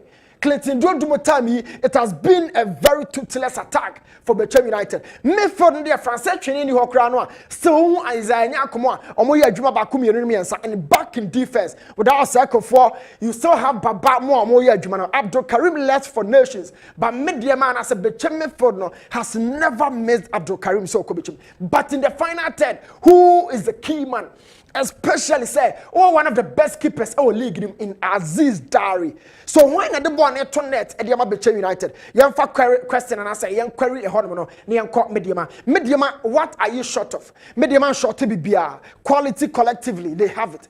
Teamwork left many parts of the squad after South Africa now said now Omopeno. But at the end, I took Siman and saying, on my last 2 games, I'm more draw with Pando Heart of Lions, not go Seremba. Why won't any anymore? Kofi Belihuana, Godfrey Beniho, Bernardino side 30 anymore. Dear, we see a Taylor and Dikumi Mediama. Punch above the weight I cry home. That is what I said demanded from her. Game no very, very tough against Bechem United. Now last time the game no corner it was down to 1 bullet from midfield. And a check game no and my points no could do biafa. If we are talking about style and flamboyancy, I think this game no bet me to talk in Swatre and Samate's game no. O bia ni ball. Na ba ko kra ni ho ya na je say o defend Bechem and defend neither media man so beka say okwa pomu. I am not sure say Nana Fosuji abo ebe wotena say a defensive side in Mediama. It's a game I crack in my opinion. But me for prediction so say the Tony Biana me no. Everybody should anticipate say it's just going to be a big game. One thing about Mediama team is that they usually don't concede. The partnership between Michaelenu and Emmanuel Kujoro Fatal Sulemana on the flanks alongside the opposite number in Kamaluddin Mahmoudou. The best right back with the league. What did I Lord Amwa? So we are asking, say, a Diadina Mediama, more Laka. It's going to be a very big game, Sir Joe. I want enough for Sujabo. You have 3 games, say, ACO. Na chireno yabasa abaha na blaster hon komo Tuesday yina kono Ghana Premier League no beba back nyambo china to aso Monday na yentwen krobia eso trip no about Lagos cities how that game goes but until that meji achire dia ma chief no atu show no so say Joe. Oh, okay. Newton Latte Marijata edi ewuram kakra matches no enso ebi eniso odi enfefe mo a yemra na fi yem wrap up ewa ha abodu ba kwa ponsima aduonum mienu pepepe na ro ye qualify ebe se yes and Angola win no ama hu adi hu kakra bre jesu omo ye yomo yeah e go kai ni Sudan madam Angola win no yeah e kwa bi so ye mai. Oh, Samum. Yes, okay. Because one slot na yomodia. That's Angola dia. Yeah, that's how I see it. Me who say that one slot no e yomodia. Into omutim say ya na aka yen 3 no na ye pre. Okay. And so what it means is that yen ye destiny e hye yen na yensem. Enei they say ye koyen si tumi ko hye Sudan na wo Libya ho. Ye shepe it means that after match day 4 you better second position with 5 points. Then Sudan remains 4. Now I can bear 2 matches. Yeah. 1 home, 1 away. Sure. Yes, yen away game no against Angola, which could be relatively difficult. All right. But the last game will be against Niger in Ghana, which could be become relatively easier. Nyame anim ni say ye against my friend Sudan. I'm sure Zenaches ye throwing town na. For me, Angola's victory in a way a paved way so munko na fe 3 na ya kan compete na say ebesa in a way ebesa yi Niger free Niger so mu do mo yi free until na ba be 2 teams fighting for that one slot. Sure. So if we should be able to win, because you're winning there, you forget about it. You shall actually you better head to head over Sudan. Because we have a draw, assuming we beat them. If we are unable to beat them, you find us AFCON, you copy. Yeah. Me that's how I so when you have been free. So luckily is on a neutral grounds, which is Libya. Your group are two countries about neutral grounds. Home. Yet we are struggling. Mr. Bakono, Yakobo draw against Niger, who basically is turning into shipping boys. And on the high drink, you know, you ask yourself, say, would the dynamics of the game be the same? I don't think so. Okay. Sudan, ebe bim kakra, as compared to Dombe and Ohano. Unzahane de nam mostly almost came with a well-rehearsed strategy. Yen close game, yen city back, na yen try say benyom on the counter. Especially Ghana yitima counter be bredy until they try that one. We created the chances. Can we be second time so much unlucky like we had in Babayara? I don't think so. And it makes me feel there. Bona and board draw, and it isn't like they were better than us. We're the better team. Near yen to me anye, and I say the ball to net. And my dream say, ye boys, no chances no more say no. O presenters our chances and the more 5 times, and each one of them be converted 3 out of the 5. Okay. So for me, I'm so positive we are winning over Sudan in Libya, and it will bring our qualification back on track. I don't expect Coach Otuado say obedience is in terms of the starting 11.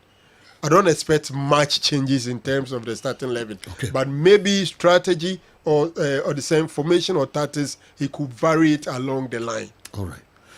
Yeah, but and now Zakov Mohammed birthday. Zakov Mohammed, and your birthday.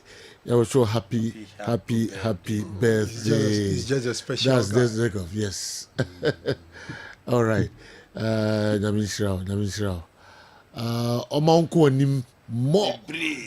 No, here's a Yamia Mobia on your mouth, kama pa. Na do awo ede ema show no ene yan wa hanyina. Happy birthday, Zakov Mohammed. Okay.